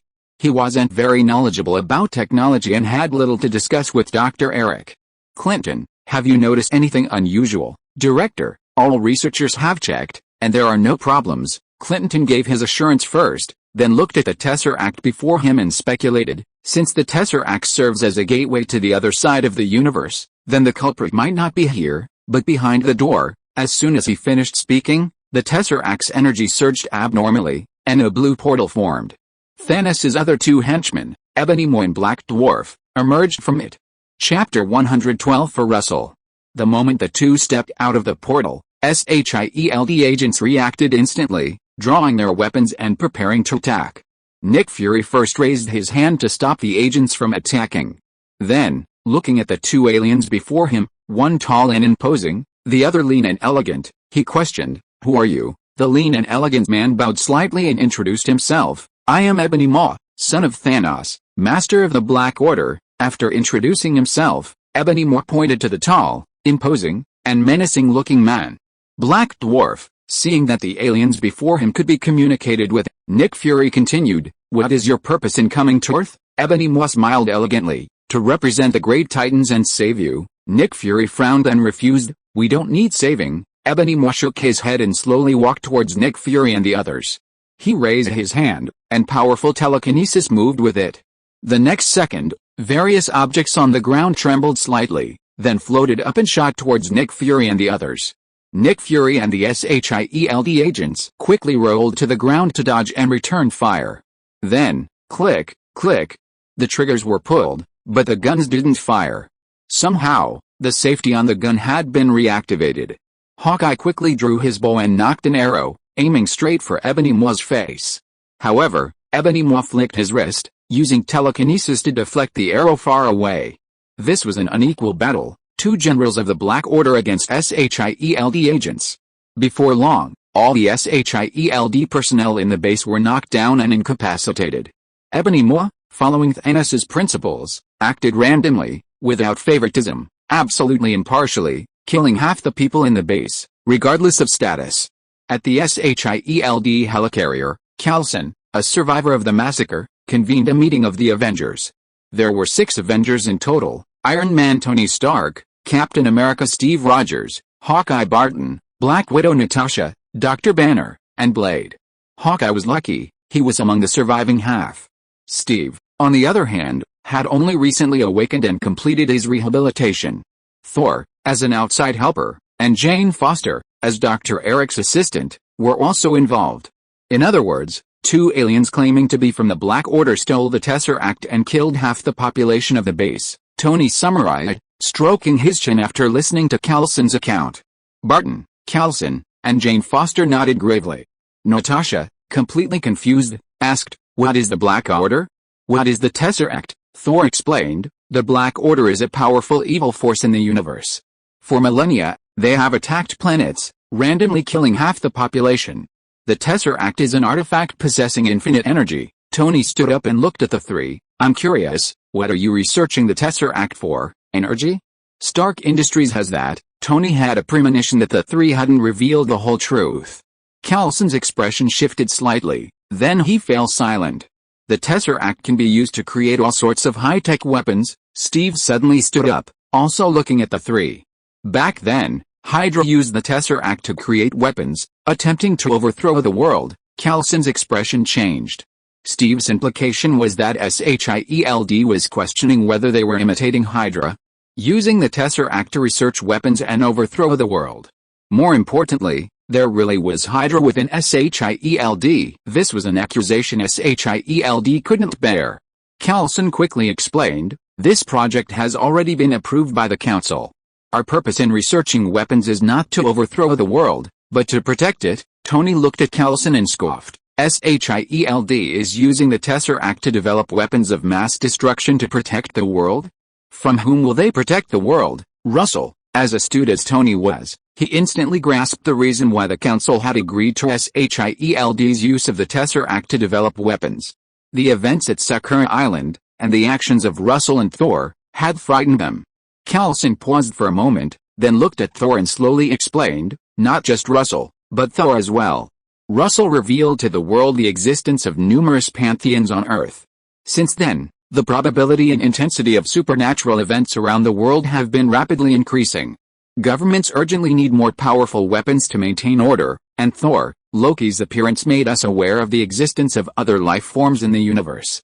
To protect Earthlings from invasion by other alien civilizations, we also need more powerful weapons, Thor, unwilling to bear the blame for the Black Order's invasion of Earth, retorted. Earth is one of the 9 realms, and Asgard will protect Earth from invasion. On the contrary, it is precisely because you researched the Tesseract and sent coordinates out into space that the Black Order was attracted. Faced with Thor's accusations, Coulson remained silent. His superior, Nick Fury, the director of SHIELD, had been unlucky enough to perish in the massacre. He lacked the ability to manage the situation alone. At this moment, Steve stepped in to smooth things over. The most urgent task is to find out what those 2 members of the Dark Order are after, and to find them and retrieve the Tesseract. Initially, he revealed SHIELD's research into the Tesseract because he suspected SHIELD of plotting to overthrow the world, like Hydra. But since that wasn't the case, he had no objection. He was just a regular soldier. Coulson nodded gratefully to Steve and then began issuing tasks. Dr. Banner, you have a better understanding of gamma rays. We hope you can help detect the energy fluctuations of the Tesseract. Tony, SHIELD has taken over all the cameras worldwide. We hope Jarvis can help detect them, and immediately alert the police if those 2 aliens are found. Dr. Banner and Tony nodded in agreement. And one more thing, Coulson said somewhat sheepishly, but continued, Tony, I need you to inform Russell. He might need to intervene in a critical moment. Huh? Coulson, what are you talking about? Tony's words were dripping with sarcasm. You guys researched the Tesseract and built weapons to deal with Russell. Now that things have gone wrong, you want Russell to help you solve it. The others present couldn't help but look at Coulson. This was indeed shameless. Coulson's face flushed red. His skin was ultimately not as thick as his deceased superior, Nick Fury's. At this moment, Thor said with a strange expression, you might not be able to contact Russell for a while. He's not on Earth. He's in space, causing trouble for the Black Order. Chapter 113 Russell and Thanos arrive on Earth. Russell is causing trouble for the Black Order? What's going on? Everyone exclaimed in surprise, turning to Thor for an explanation. Thor didn't keep them in suspense, explaining directly. Russell previously asked Heimdall to investigate the whereabouts of Thanos, the master of the Black Order. About 2 weeks ago, upon receiving the news, Russell and Loki set off together to find Thanos. But why is Russell going to the Black Order? 2 reasons. Thor held up 2 fingers.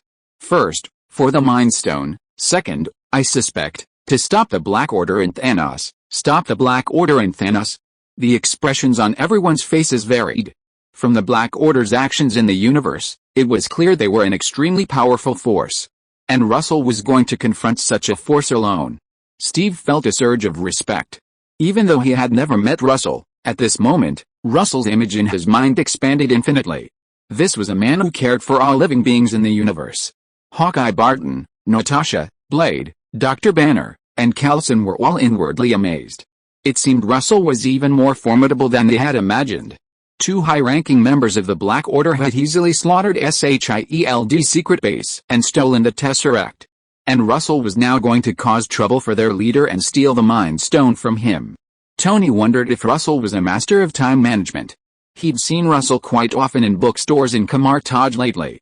As for the relatively unknown Jane Foster, she remained silent. She didn't know Russell and had no access to his information.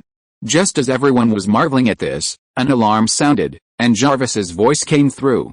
Sir, Ebony Maw and Black Dwarf have been detected.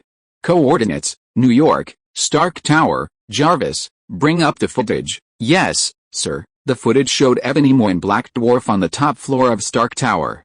Beside them were numerous instruments and the Tesseract.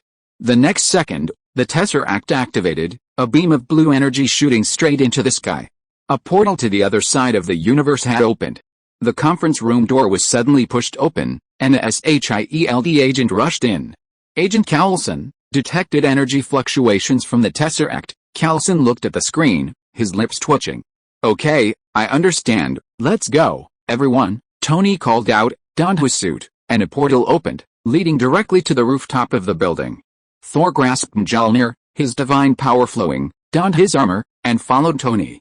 Dr. Banner, Blade, Hawkeye, Black Widow, and Steve Rogers also quickly followed. In an instant, Stark Tower was packed. The Avengers, along with Ebony Maw and Black Dwarf, stood facing each other. Ebony Maw, surrender, close the portal, and hand over the Tesseract. Ebony Maw remained unmoved by Steve's shout. He simply stared silently at the portal above his head, puzzled. Why hadn't anyone come out after so long? Had he misjudged the location? Ebony Maw possesses powerful telekinetic abilities, allowing him to control objects for both attack and defense. Black Dwarf has superhuman strength and indestructible skin. Hawkeye, who had fought Ebony Maw and Black Dwarf, quickly recited their abilities to remind his teammates. Just as the battle was about to begin, a purple figure suddenly burst out of the portal. No, it flew backward. The direction was directly towards Stark Tower. Boom. Boom. Boom. The entire Stark Tower was instantly shattered layer by layer. The impact was so fast that it triggered a series of explosions and shockwaves. The people on the rooftop used all their abilities to avoid the shockwaves. Steve Rogers crouched down, shielding Natasha. Tony Stark waved his hand, and 2 red rings of Lagarder appeared. Thor and Dr. Banner, on the other hand, ignored the shockwaves. The former was confident in his divine body, the latter couldn't react in time and could only trust Hulk. Blade and Hawkeye cursed under their breath, rolling to the ground and taking cover behind a wall. Just as everyone finally dodged the shockwave and was about to check what had happened, bang, another figure burst out of the portal, landing on the rooftop and creating another shockwave. The two were Thanos and Russell, locked in fierce combat. Russell was a little late because he had just changed clothes. His previous clothes had been destroyed in the battle. "Russell, what happened? What are you doing here?" Before Russell could explain, a deafening explosion echoed from the bottom of Stark Tower. Thanos forcefully smashed through the rubble beneath him and burst out of the building. The entire tower was severely damaged once again, teetering on the brink of collapse. Without time to explain to anyone, Russell charged towards Thanos below. The mirror dimension expanded, attempting to pull Thanos inside. Thanos grinned and shattered the expanding mirror dimension with a single punch. He then blocked Russell's punch. Boom! A terrifying shockwave instantly erupted. As if a mini earthquake had struck, buildings throughout the block collapsed. The already teetering Stark Tower could no longer hold on and crumbled. Thanos was now covered in wounds, his life force greatly diminished. But he smiled. "Your energy is almost depleted, isn't it?" The power of that punch just now weakened. Russell remained silent. A beam of shimmering white energy emanated from his body, disappearing into the ruins and selectively healing the injured. Russell wasn't a pushover, but he wouldn't shirk responsibility either. These people were injured in the aftermath of his battle with Thanos. He wouldn't hesitate to use his energy to heal them without affecting his fighting strength. Thanos looked around and instantly understood. It wasn't that Russell's energy was depleted, causing his punches to weaken. Rather, he had held back at a crucial moment, mindful of the surrounding environment. But he wouldn't hold back. He'd been nearly killed by Russell. "Sir, what's wrong?" At this moment, Ebony Maw and Black Dwarf emerged from the ruins and stood behind Thanos. During the recent collapse of the building, Ebony Maw's telekinetic abilities had effectively protected them. The Avengers also arrived behind Russell. A standoff ensued, each side harboring their own anxieties. Thanos' side was worried about his condition, Russell's side was concerned about the destruction caused by the upcoming battle. Judging from the scale of Russell's fight with Thanos, a few exchanges between the two would reduce New York City to ruins. Russell tentatively asked, "Thanos, shall we move the fight to another location?" Thanos decisively shook his head. Although it would be humiliating, clearly, life was more important than face. Chapter 114 The Battle of New York. "Russell, where's Loki? Did he come back with you?" Seeing Russell and Thanos locked in a stalemate, unable to fight for the time being, Thor asked his brother Loki. He remembered that the two of them had gone to find the Black Order together. Now, Russell had returned through the Tesseract's portal, but Loki hadn't appeared, so Thor couldn't help but worry. Sensing the worry in Thor's tone, Russell explained, "Loki's having a great time on Xander, don't worry about him." Thor reminded Russell that there was another group he had forgotten on the other side of the universe. Russell activated his divine power, and a burst of white energy shot into the portal. Soon, the portal filled with Star-Lord and the others. They had been forgotten by Russell in the mirror dimension after the battle began. Speaking of the mirror dimension, Russell remembered a certain master. With a slight expansion of his mental energy, Russell spotted the Ancient One on the roof of the Sanctum Sanctorum in New York. Private communication established. "Russell, sorcerer, do you have a way to trap Thanos in the mirror dimension? Ancient One, a single layer of the mirror dimension is too fragile. It will take time. We need to set up multiple layers." "Russell, alright, then I'll trouble you, sorcerer. I'll try to buy some time." Just as Russell was thinking about how to buy time for the Ancient One, Thanos suddenly attacked, aiming directly at the Tesseract in the ruins of Stark Tower. He had found an escape route. Once he obtained the Tesseract, he could use the power of the Space Stone to teleport away. Just as Thanos was about to succeed, Russell arrived first and blocked his way. Bang! The two collided, and an invisible shockwave swept outwards. Hawkeye Barton, Black Widow Natasha, Captain America Steve Rogers, and Blade were all thrown back by the shockwave. Although Thanos was stopped by Russell, he didn't stop. After 4 rounds of fighting, he realized he was no match for Russell. Right now, obtaining the Space Stone was his only chance to survive. Thanos unleashed his full power, throwing over 100 punches in the blink of an eye. His punches, speed, power, and the energy he channeled all surged. Russell, though determined to control the intensity of the fight, could only keep up with Thanos, constantly increasing his own energy levels. Each of the hundreds of collisions was like a thunderclap from a clear sky, producing deafening roars. Despite Russell using his talent, energy absorption, to suppress the aftershocks, the escaping shockwaves continued to ravage nearby buildings. The Earth, bearing the brunt of Thanos' energy drain, groaned incessantly. The entire city of New York seemed to have experienced an earthquake. "We can't let them continue like this, or the whole of New York will be destroyed. We have to find a way to stop them." Steve, shielding himself from the shockwaves, approached the battlefield and shouted, hoping everyone could come up with a solution.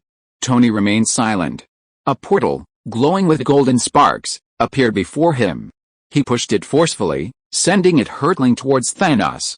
Tony's plan was to teleport Thanos to a deserted place. Seeing this, Ebony Maw unleashed his telekinetic powers, sweeping away rubble and steel bars towards Tony, attempting to interrupt his spellcasting. Thor quickly stepped in front of Tony, his hammer flashing with electricity as he shattered the rubble and steel bars, sending them flying. Meanwhile, facing Tony's portal, Thanos was forced to throw a punch. Energy surged with the force of his punch, instantly shattering the space beside Thanos, and the portal flickered and slowly dissipated. But Thanos would pay the price for this punch. Russell seized the opportunity, grabbing Thanos' hand and pulling him sharply. At the same time, a portal appeared behind them, rapidly rushing towards the two. At the crucial moment, Black Dwarf, who was grappling with Hulk, broke free and charged from the side, crashing into Russell, attempting to knock him away. However, nothing happened. The kinetic energy from Black Dwarf's impact was instantly absorbed by Russell. The next instant, the portal vanished. Russell and Thanos vanished from their spot, while Black Dwarf was sliced in two. On the New York battlefield, Russell and Thanos suddenly disappeared. Ebony Maw, alone, faced a pincer attack and was momentarily overwhelmed. Desperate, Ebony Maw used his telekinesis to control the rocks beneath his feet, attempting to fly into the air to reduce the simultaneous attacks. Just then, a crimson energy attacked from behind, aiming straight for Ebony Maw's back. Ebony Maw waved his hand, his telekinesis surging, dispersing the crimson energy. The next second, a spider silk wrapped around his feet, slamming him heavily to the ground. Before Ebony Maw could get up, a sharp blade was held against his throat. Wanda, Gwen, and Quicksilver also arrived on the battlefield. Thor also arrived in time, placing Mjolnir on Ebony Maw's chest, pinning him to the ground and extinguishing any thought of resistance. A bald sorcerer on a rooftop silently stopped casting a spell. She had just been observing. What happened here? First, a portal appeared in the sky, and then it looked like a major battle. Even the whole of New York was affected, like a massive earthquake. Gwen looked at the group and the surrounding ruins. Wanda, and Pietro had just been on campus rescuing other students, which was why they were a little late. As everyone knows, campuses are densely populated areas and are severely affected by disasters. Tony took over emergency command. I'll explain later. Hulk, calm down. Now, Captain, Barton, Natasha, Blade, you contact SHIELD and get them to handle the rescue work. Gwen, Pietro, you cooperate and lend a hand. Thor, Wanda, you and I will go support Russell. The Guardians of the Galaxy, who were also just there for show, came over, with Star-Lord negotiating. Hey, guys. We can help with the rescue work too. But could you give us some water and food first? We haven't eaten for days. Tony looked at the group and nodded. Although the 6 Guardians of the Galaxy were all different in appearance, 5 of them didn't look like they were from Earth. But Tony remembered that they were brought by Russell, not enemies. At this moment, Thor, who was creating Ebony Maw, asked, what about him? You can't control his abilities, so I'll have to. Tony's lips curled up. That's not necessarily true. Crack. Crack. Space distorted, and a shattered mirror appeared in front of them. Thor understood, grabbed Ebony Maw, and threw him into the mirror dimension. After doing all this, Thor roared to the sky, Heimdall, do you know where Russell is? A moment later, Heimdall's voice came from the sky. The solar system, Mars. Thor pulled Tony and Wanda over, used the Rainbow Bridge to send us there. Me too. Nebula and Gamora spoke in unison and moved closer to Thor. The next instant, a rainbow of light pierced through the void, enveloping them. Chapter 115 The Death of Thanos. Mars. At this moment, the battle between Russell and Thanos intensified. To be precise, Russell was beating Thanos, and getting increasingly enthusiastic. In space, due to the weightless environment and the lack of outlet for force, even a slight collision would send Thanos flying due to the action and reaction forces. Back on Earth, however, Russell had to restrain himself somewhat to control the fighting area, making his movements more restricted. This prevented him from fully enjoying the fight. A rainbow of light flashed, and Thor and his companions emerged. Before them lay a crater tens of kilometers in diameter. Violent tremors emanated from the bottom of the crater, which continued to increase in diameter and depth. Looking towards the center of the crater, Russell was straddling Thanos, relentlessly punching him in the face. Thanos, meanwhile, used his hands to protect his head, blocking Russell's attacks. The scene looked comical, like 2 thugs fighting in the street. Yet, the noise was terrifying. Each of Russell's attacks channeled its power through Thanos' body into the ground. The Earth's crust and magma layers trembled. Suddenly, a torrent of magma erupted from the center of the crater, engulfing Thanos and Russell. The magma, gushing from the ground, carried terrifying force and intense heat. Russell and Thanos remained completely unaffected. Their bodies were practically indestructible, possessing extremely high resistance to all kinds of attacks. But Russell was still unhappy. Another set of his clothes was damaged. Russell, do we really need to help? Thor asked Tony. He felt that if they had arrived any slower, Thanos would have been beaten to death by Russell. Tony shrugged. I don't know why they were evenly matched in New York. But on Mars, it's like this. Thanos has never been a match for Russell. From Sanctuary 1, to outer space, and here, their battle has been going on for several days. Thanos hasn't even managed to injure Russell once in all this time, Nebula said in a deep voice. Tony looked at Nebula with a puzzled expression. Then why on Earth? Suddenly, a volcano erupted nearby, interrupting Tony. Tony opened the mirror dimension, signaling for the others to go inside and take shelter. After a brief moment of thought, Tony realized what had happened. Although their brief encounter on Earth had almost destroyed the entire city of New York, this was already the result of Russell holding back. No longer concerned about the battle between Russell and Thanos, Tony inquired about what had happened. How did you end up on the other side of the portal? Nebula shook her head. I don't know. After we led Russell to find Thanos, the 2 of them started fighting. Soon, Sanctuary 1 was destroyed in the aftermath of their battle, and they moved the battlefield into space. They continued fighting in space, and during this process, Russell also destroyed all of Thanos' warships. Much later, a portal suddenly opened, and Thanos fled towards it, with Russell following. What happened next? You know, Gamora added, on our way to find Thanos, he said he had something to do, which might be related to this. Tony frowned, secretly relieved. It seemed the timing was perfect. If Russell hadn't destroyed Thanos' fleet, Earth would be facing an alien invasion right now. Just then, a figure emerged from the center of the battlefield from Russell. Spell, form of Ekron. Taking out a garment and putting it on. Russell's clone slowly flew towards the group. Tony, I wanted to ask you the same thing. Why did a portal suddenly appear, almost letting Thanos escape? Was it because SHIELD was researching the Tesseract, attracting Ebony Maw and Black Dwarf, Thanos' henchman? Tony nodded. Russell, how did you know? I guessed.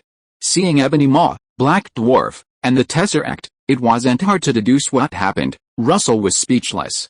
First, unlike the original storyline where Loki fell off the Rainbow Bridge and encountered Thanos, this version of Loki was perfectly fine, continuing as the second Prince of Asgard and the Archmage of Kamartaj, having never even met Thanos. Second, the timeline didn't match up. It wasn't yet 2012, the time when the Chitauri army invaded New York. Thor glanced back and forth between Russell's clone and his original body, teasingly saying, Russell, not bad physique. Usually, when you're wearing your robes, I thought you were about the same size as Loki. Now it seems you're much stronger than Loki. Russell glanced at his own figure fighting Thanos and silently looked away. It was an eyesore. But this situation couldn't be awkward. Russell raised an eyebrow and patted Thor's arm. Thor, you're not bad either. Tony joined the conversation, joking with it too. How about you two form a group and debut? I'll invest in you. Thor laughed. That's not impossible, but Tony, do you want to join us? Oh, and that's Steve too. He looks really good in shape. Russell, Thor, and Tony chatted on the spot, as if this wasn't the edge of a fierce battlefield, but a casual gathering. The other three, however, kept their eyes glued to the battlefield. Thanos was firmly in Gamora and Nebula's attention. Although they had seen similar scenes many times in the past few days, the sight of Thanos being beaten still fascinated them. As for Wanda, what are you looking at? Want to grab something to eat? It looks like this fight will continue for several more days. Russell's voice woke Wanda. In the mirror space, tables and chairs had already been set up, and food was ready. Nebula and Gamora ate while watching Russell unilaterally beat Thanos. Russell, Thor, and Tony, on the other hand, were enthusiastically discussing forming a group. Outside the mirror space, Russell himself was relentlessly attacking Thanos, slowly and steadily building up damage. With each punch from Russell, the earth trembled, volcanoes erupted, and tectonic plates cracked. The entire planet Mars resembled an apocalyptic scene. Had it not been for the Mind Stone's power, which strengthened his will and elevated his spirit, Thanos would have long since lost consciousness under Russell's relentless onslaught. Even so, Thanos had lost the ability to resist and could only passively parry. Back on Earth, he was already on the verge of death. Seizing the Tesseract was his last stand. Several days passed in the blink of an eye. Thanos' life force steadily declined, like a candle flickering in the wind. In these few days, he repeatedly sought opportunities to break free, but each time Russell thwarted him. Bang! Once again, Thanos was knocked to the ground by Russell. This time, even with the power of the Mind Stone surging and his willpower rising, Thanos still couldn't rise. Russell, too, had stopped, standing quietly not far away. In a daze, Thanos understood that his life had come to an end. If you are listening to this novel on a channel other than Fanfic World, it means it was downloaded and re-uploaded without effort. We warmly invite you to visit our channel, Fanfic World. There you will find the original version of this story and many other novels of various genres. We look forward to seeing you dive into a world of incredible novels. Chapter 116 Harvest, Mind Gem and Space Gem. Thanos, dead. Despite witnessing almost the entire process of Russell killing Thanos, Nebula and Gamora were still somewhat incredulous. I'm sorry, my daughter. I was too harsh on you before. The Mind Stone shone yellow on Thanos' body. At this moment, Thanos' will once again transcended his physical body. But the purpose was not for battle, but to deliver his last words. I heard you've made some friends recently. Start a new life with them, Gamora. As Thanos finished speaking, the light of the Mind Stone gradually faded. Gently prying open Thanos' tightly clenched right hand, Russell took out a Mind Stone. Unlike the Power Stone, which tests the user's physical abilities upon first contact, the Mind Stone did not cause any reaction upon first contact. Or rather, the Mind Stone's test on the user was subtle and gradual. Russell could sense a mysterious force secretly trying to erode and influence his mind. The source of this force was the Mind Stone. However, every time this force tried to enter Russell's mental world, it quickly retreated, as if encountering a raging flood. Confirming that the Mind Stone's power couldn't enter his mental world, Russell ignored it and put the Mind Stone away. He then stepped aside, blocking the other three who wanted to approach, and handed the space near Thanos' corpse to Gamora and Nebula. Although Gamora and Nebula had vowed to kill Thanos, they showed no joy when he actually lay dead before them. Gamora slowly knelt beside Thanos, lowering her head to hide the tears in her eyes. Nebula stood frozen, wanting to go forward but not moving. "What's wrong with them?" Tony asked in a low voice. After learning of Thanos and his Black Order's actions in the universe, he assumed the Guardians of the Galaxy were Avengers whose loved ones had been killed by Thanos. Now that their revenge was complete, even if they were weeping with joy, it shouldn't be like this. "Have you forgotten what Thanos said before he died?" Russell also reminded him in a low voice. Tony remained silent. However, Thanos' actions, which alienated everyone, didn't seem surprising. "What about Nebula?" "Nebula too, Mr. Russell, now that you've killed Thanos, I'll hand myself over to you. Do with me as you please." Nebula, recovering from the shock of Thanos' death, looked at Russell and said. "No," Gamora exclaimed, quickly standing up and blocking Nebula's path. Thor, Tony, and Wanda's gazes shifted between Russell, Gamora, and Nebula. Could these three be hiding something? Thanks to Nebula's final words, "Do with me as you please," the three didn't suspect anything amiss. This time, it was Russell's turn to be silent. He was still undecided about whether to kill Nebula. "We'll see. Let's go back first." Russell opened a portal, gesturing for everyone to follow. He hadn't forgotten that in New York, there was a space stone waiting for him to retrieve. New York, Stark Tower. At this moment, Stark Tower and the surrounding area were sealed off. Experts and scholars from various fields were studying the space stone device. The outer perimeter was guarded by the U.S. military. As for SHIELD, they were probably still being questioned at this time. Halt! As the portal opened, Russell and his group stepped out, and the nearby soldiers immediately raised their guns. "Put them down, move aside." Russell's voice was calm, but it contained an irresistible power. Due to the huge difference in their life levels, the soldiers were no match for Russell's mental abilities and obeyed his orders, lowering their weapons and retreating to the side. The leading officer noticed the commotion and quickly looked over. When he recognized Russell and Thor, his expression changed drastically. He had heard of their names and deeds. But duty called, and he had to step forward. "You're asleep," Russell said again before he could speak. As soon as he finished speaking, the soldiers and scholars in the area found a place and fell asleep. Tony and the others looked at Russell in surprise. It was the first time they had ever known he possessed such an ability. Tony, watching the direction Russell was heading, suddenly understood. "Russell, are you going to take the SHIELD Tesseract?" Russell shook his head. "No. This isn't the SHIELD Tesseract, it's my Tesseract, a trophy I stole from the Black Order. As for the SHIELD Tesseract, let them go find the Black Order themselves." Thor nodded in agreement. "That's right. If we're really going to count, the Tesseract belongs to Asgard. It was left in Norway by my father, Odin, 1,000 years ago." As he spoke, Russell had already arrived at the Space Stone device. With a surge of divine power, he deciphered the device that had baffled Thor and the American military, retrieving the Tesseract. Simultaneously, his mental energy probed through the portal in the sky.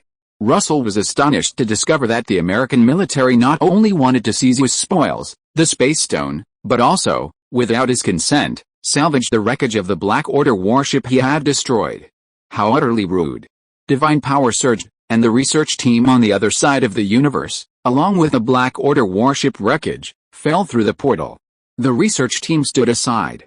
The Black Order warship wreckage continued to fall through the portal, piling up outside New York City. Pointing to the wreckage that was almost forming a city, Russell casually said to Tony, "Tony, those are also my spoils.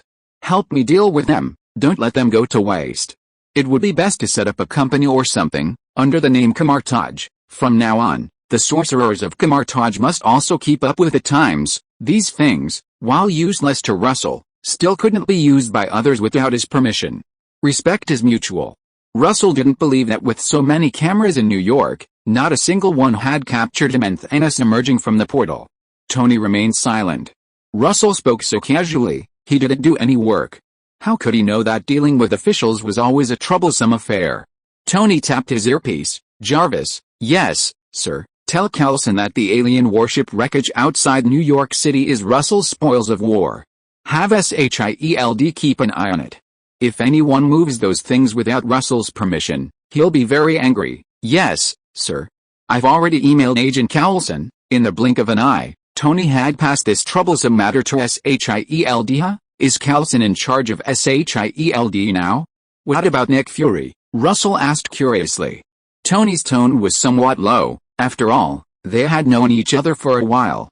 Dead, in the battle during Ebony Maw's invasion of SHIELD's secret base. No wonder those people have become so rude, Russell muttered, pondering whether he should do something big to establish his authority. Chapter 117 World Security Council Meeting. Washington, D.C., SHIELD Tri-Wing Headquarters, Conference Room. Callison and Hill were discussing how to respond to the accusations from the World Security Council, the U.S. Congress, and the New York State Legislature. The Battle of New York needed someone to take responsibility. But the two sides in this war were, 1. Russell, who could destroy cities and islands at will, the other, the Master of the Dark Order, the Cosmic Overlord. In comparison, SHIELD, responsible for the safekeeping and research of the Tesseract, became the easiest target. Ding dong. Callison raised his hand, signaling Hill to wait a moment. His tablet beeped. Keywords triggered. It's a message related to Russell. Noticing Hill's displeasure, Callison quickly explained and shared the email with Hill. Agent Hill, what do you think? Russell has asked SHIELD to handle the alien warship wreckage. Callison's voice was somewhat excited. He had just glanced at the satellite imagery. The warship wreckage was piled up like mountains outside New York City. The email wasn't long, and Hill finished it in a glance. This is good news. Hill first characterized the situation, then analyzed it calmly. SHIELD is currently facing scrutiny from the Council, Congress, and state legislatures, and is in a very precarious situation. The disposal of the alien warship wreckage is a significant bargaining chip. All nations need the wreckage to study alien technology. This involves enormous profits. Even a small share given to New York could create countless jobs. If used properly, we can appease the pressure from the Council and the New York State Legislature. However, this would offend Congress and the military. They initially considered this wreckage theirs. Callison's excited expression froze, and he gradually calmed down. Report to the Council. This is the best option. Within minutes of the report being submitted, an emergency video conference of the World Security Council was convened. The speed was far faster than Callison and Hill had anticipated. Agent Callison, Agent Hill, is the information accurate?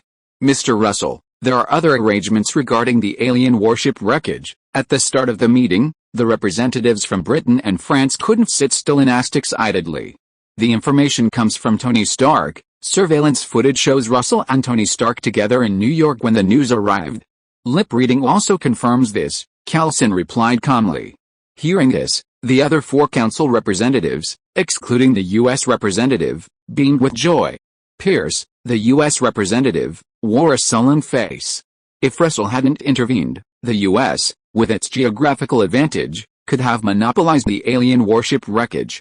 At most, under pressure from various parties, they might concede a little, but they would still definitely take the lion's share. But with Russell's intervention, it would be difficult for the U.S. to monopolize the lion's share. Unless they wanted to challenge the increasingly dangerous Russell. Pierce, his face dark, tried to salvage the situation from another angle. Did Russell say how to dispose of these alien warship wreckage? Also, the New York City area suffered severe damage in the battle. We hope SHIELD can help us get an explanation. New York is severely damaged and needs rebuilding. The Eastern nation can provide funding and personnel to help with this. So there's no need to trouble Master Russell. Without Master Russell, the entire Earth might be under alien invasion right now. The Eastern nation representative was the first to object, and the representatives of the other three countries echoed him. Pierce's purpose was simply to gain more shares by playing the victim. They wouldn't give Pierce that opportunity easily. Master Russell hasn't arranged how to dispose of these alien warship wreckage yet. He only instructed that SHIELD guard them and not allow anyone to secretly misappropriate them, Callison explained. His purpose in reporting this was to put pressure on the U.S. military, through the council, to prevent anyone from having any ulterior motives. Pierce's eyes flickered, and unusually, he cooperated with SHIELD. "Okay, I will inform Congress and the military of the meeting's contents.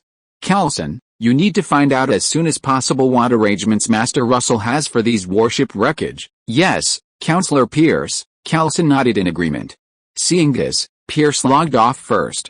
The other 4 representatives nodded amicably to Coulson before logging off as well. A moment later, knock knock. Pierce knocked on Coulson's office door. As the former director of SHIELD, although Pierce had been promoted to a member of the Security Council, his office remained in the SHIELD headquarters 3rd Wing. "Director Pierce," Coulson said, looking at his former boss, Nick Fury's former boss, and lowered his head somewhat guiltily. Since being promoted to the Security Council, Pierce had silently supported SHIELD's work for many years. But just now, SHIELD's actions were undoubtedly uncooperative, even a betrayal of his elder brother. Seeing the guilty-looking Coulson, Pierce smiled kindly. "Phil, work is work, and life is life. You don't need to feel sorry. I came to ask how Nick Fury is doing." "Director Fury is in very bad shape and is still being treated." Coulson didn't inform Pierce of Nick Fury's death. SHIELD possessed 2 resurrection technologies, and Nick Fury could be resurrected. If no one knew, he could even continue as director of SHIELD. "I see. Then please convey my concern." Pierce nodded thoughtfully, then turned and left, casually reminding him before leaving, "Coulson, arrange for agents to guard the alien warship wreckage as soon as possible. I'm worried someone in the military might do something foolish." It seemed his visit was merely a side trip to check on his old subordinate's health. Just after Pierce left, SHIELD agent Brock Rumlow, Crossbones, knocked on Coulson's door and came in to report. "Agent Rumlow, you'll lead the team to guard the alien warship wreckage.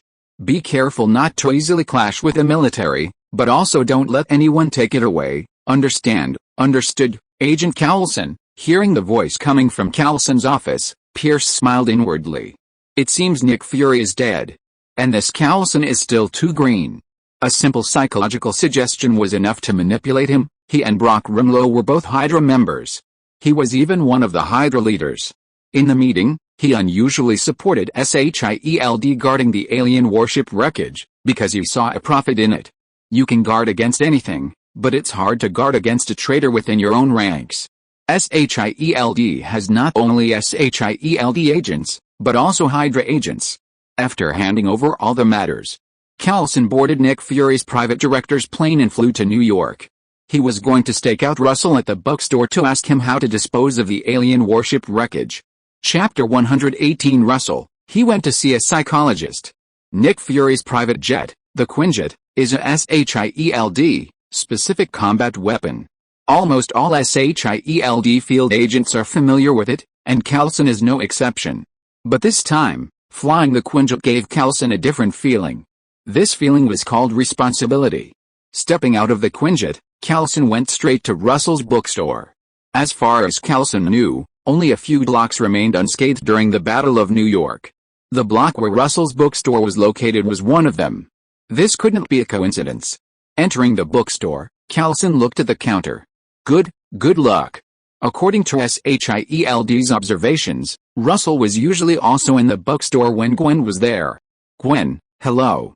Is Russell at the bookstore? I need to ask him about the alien warship wreckage." Gwen looked up from the sheet music in her hands at Coulson and replied, "Russell? He's not at the bookstore. He went to see a psychologist. He probably won't be back until tonight." "Okay, I'll wait for him here." Coulson nodded, found a seat, and began to think quietly. Russell went to see a psychologist? This was not good news. If Russell had any psychological problems, a sudden emotional outburst could wipe out the entire East Coast. Yayo's house. When Russell pushed open the door, the Ancient One was slumped on the sofa, watching a movie. On a coffee table in front of her were pistachios and a sugary drink. While munching on pistachios, the Ancient One asked, "What made you think of coming here to find me, Russell?" Sitting down beside the Ancient One, Russell sank into the sofa and said lazily, "I have a few questions for you, Ancient One. Are they related to Thanos?" "Yes." Russell reached for a few pistachios, peeling off the shells as he spoke. "I'm wondering, Did Thanos' ideas stem from himself, or from the Mind Stone? Are you worried about the drawbacks of the Mind Stone, chewing and swallowing the pistachios? Russell asked. I've heard that Thanos is a learned scholar. I don't understand why he would propose such a seemingly foolish idea. In Russell's memories before his transmigration, Thanos had a top-tier stat distribution, with all attributes except speed at 7. Intelligence 7, that's above super genius, a near-omniscient being. Why do you say that, Russell? The Ancient One asked curiously, putting down her soda. A small portal appeared in front of the refrigerator on the 7th floor of the bookstore. Russell took out 2 bottles of coconut water, drank one in one gulp, and then declared eloquently, in reality, if half the population were randomly killed, regardless of race, social status, gender, age, or disability, the other half would probably need to see a psychologist. How many people could bear the grief of losing half their loved ones? All survivors would be plunged into grief. Civilization would stagnate or even regress. Moreover, from individuals to organizations, nations, civilizations, and even the universe and the multiverse, everything has its birth, aging, sickness, and death, and is destined to end. Just like sunrise and sunset, instead of trying to stop it, it's better to quietly appreciate it. The Ancient One reached for the coconut water and continued, Russell, what you said makes a lot of sense. What did Thanos say to you? Russell shook his head and retorted, no. I was afraid I couldn't win the debate, so I didn't talk to him. After all, he's so old, experienced so much, and read so many books. What if I lost the debate? Would I lose face? On the contrary, if I take direct action, I can easily control him. Once he's dead, he won't be able to refute anything I say. The Ancient One was speechless, silently drinking her coconut water. The taste is quite good. I wonder how it would be for tea. After a moment's thought, the Ancient One explained, the Mind Stone does have the side effect of affecting the user's mind, but it doesn't implant any viewpoint out of thin air. Thanos' viewpoint likely originated from himself, then was constantly reinforced by the Mind Stone, ultimately leading to his unwavering belief. Russell nodded, thoughtful. Then it seems I'll have to keep the Mind Stone myself, it's too dangerous. I was thinking of giving one to each member of my Sorcerer Supreme once I had 3 Infinity Stones. Hearing Russell's inhuman words, the Ancient One fell silent again. Infinity Stones are already so common? One for each person? The Ancient One reached out, pointing to the empty bottle, indicating that Russell should get her another bottle of coconut water. She needed to drink a few more sips to calm down. Russell took another bottle from the refrigerator for the Ancient One and then asked, Sorcerer, I now have the Space Stone, the Power Stone, and the Reality Stone. You said the Space Stone for Tony, the Power Stone for Loki, and the Reality Stone for Wanda. What do you think? That makes sense, but Loki and the Power Stone might not be a good match. The Ancient One took a sip of coconut water, nodded in agreement, and explained, Wanda's chaos magic also has the ability to modify reality, which can combine powerfully with a Reality Stone. Tony's new elemental structure in the arc reactor was inspired by the energy of the Tesseract, Space Stone. Using the Space Stone as a link, technology and magic can be better combined.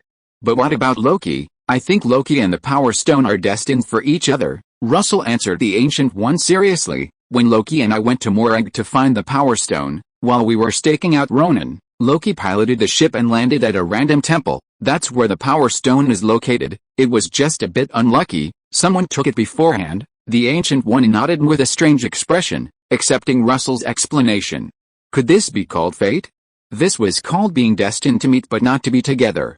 Mentioning Loki, Russell remembered his promise to Loki and casually mentioned it to the Ancient One.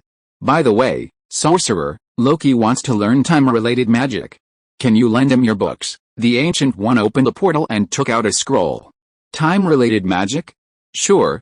But there's one thing to be careful about. Remember to tell him that time-related magic will affect the surrounding space-time. When casting this kind of magic, be careful about the range to avoid affecting the stability of space-time and opening a multiverse portal. Okay.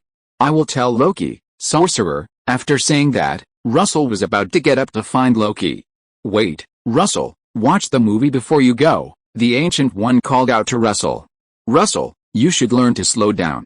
Extraordinary abilities can allow you to solve problems quickly, but often, every time you solve one problem, another one arises. There are always problems to solve. You can't ignore life. Sorry, I'm experiencing writer's block. The third update will probably be posted around midnight. Chapter 119 Undercurrents, Skrulls and Hydra. The Ancient One, how did she become a riddle teller? Curious, Russell accompanied the Ancient One to see the movie Snowpiercer. Then, displaying astonishing efficiency, he created a portal to Xander, finding Loki. He handed him the Ancient One's collection of books, explained the precautions, and brought Loki back to Earth. Although he had been enjoying himself on Xander for a while, Loki was more eager to return and show off his Nova Empire gift to Thor. Another portal later, Russell returned to the bookstore, where he saw Callison waiting for him.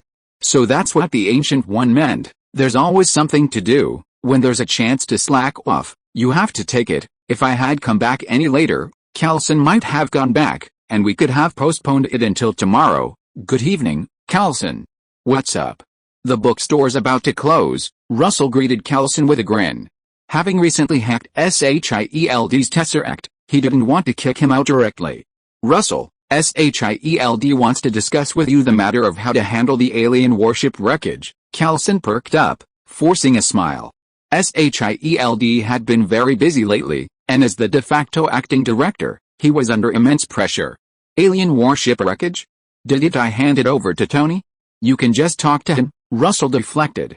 Governments might care about the alien warship wreckage, but he didn't. The word wreckage said it all. Callison looked helpless. Although he hadn't gone to Tony yet, he knew Tony's explanation would be exactly the same as Russell's. Russell, it was Tony who handed this matter over to SHIELD. I see. Russell thought for a moment and then made a decision. Then I'll make a few requests, and SHIELD can handle the rest. First, compensation for the citizens of New York. Those who survived the battle between me and Thanos and had the glowing white runes on their hands. Please help verify their medical expenses, lost wages, and some asset losses, and provide the maximum compensation. Secondly, don't forget Kamartaj. Gwen, who is listening nearby, asked, Russell, what about those who died? Gwen, you know I have a sense of good and evil. And it wasn't me who let Thanos here. Someone opened a portal through the Tesseract, and Thanos escaped to here. Gwen fell silent. In the past few days, she had participated in a lot of rescue work and knew that none of those with a luminous white rune on their hands had died or been seriously injured. This luminous white rune was also known as the Blessing of the Gods. But similarly, many people without the rune were injured, even killed. Now, those with runes on their hands and those without runes had even formed two opposing groups. If further differential compensation were given, Russell, doing this will completely divide the survivors. Russell fell into thought. He hadn't considered this. But, the world is inherently unfair. There are countless instances of differential treatment. Shouldn't evil people also be treated differently? Gwen, I know this world isn't black and white, but a delicate gray. But in fact, this luminous white rune isn't just for good people. Ordinary people, not too bad people, they all have it. He paused, then continued, those with runes and those without runes should be two separate groups. Callison chimed in, agreeing with Russell and assuring him, Gwen, Russell is right. I heard the NYPD is secretly registering those without the luminous white rune, marking them for close monitoring. Also, SHIELD will be careful to avoid causing a large-scale disturbance. Gwen nodded, saying nothing more. She believed that with SHIELD's vigilance and her oversight, there shouldn't be any problems. Russell, if there are no other conditions, I'll take my leave. Seeing that it was getting late, Callison offered to take his leave. He still had a lot to do, and if he didn't hurry, he'd be working all night again. Callison, there's one more thing. Please pass this on to the others, Russell called after Callison. He remembered those impolite people, and his tone turned cold. I don't understand management or business, but I understand killing. Callison's expression turned serious, and he nodded solemnly. Yes, I will pass it on to them. Russell's meaning was clear. He was warning those people not to play mind games with him. He'd flip the table if he was in a bad mood. Afterwards, Callison, preoccupied with his own thoughts, turned and left. Callison felt immense pressure. His assurances to Russell and Gwen had been firm, as if they were easy to fulfill. But given the circumstances in the United States, easing tensions between two groups was no easy task. Especially since the citizens of New York were holding their breath, like a powder keg ready to explode at any moment. I miss you, Director Fury, Callison decided to put Director Fury's resurrection ceremony on the agenda. He didn't want the position of Director of SHIELD anymore. Whoever wanted it could have it. Chieftain, Nick Fury should be dead.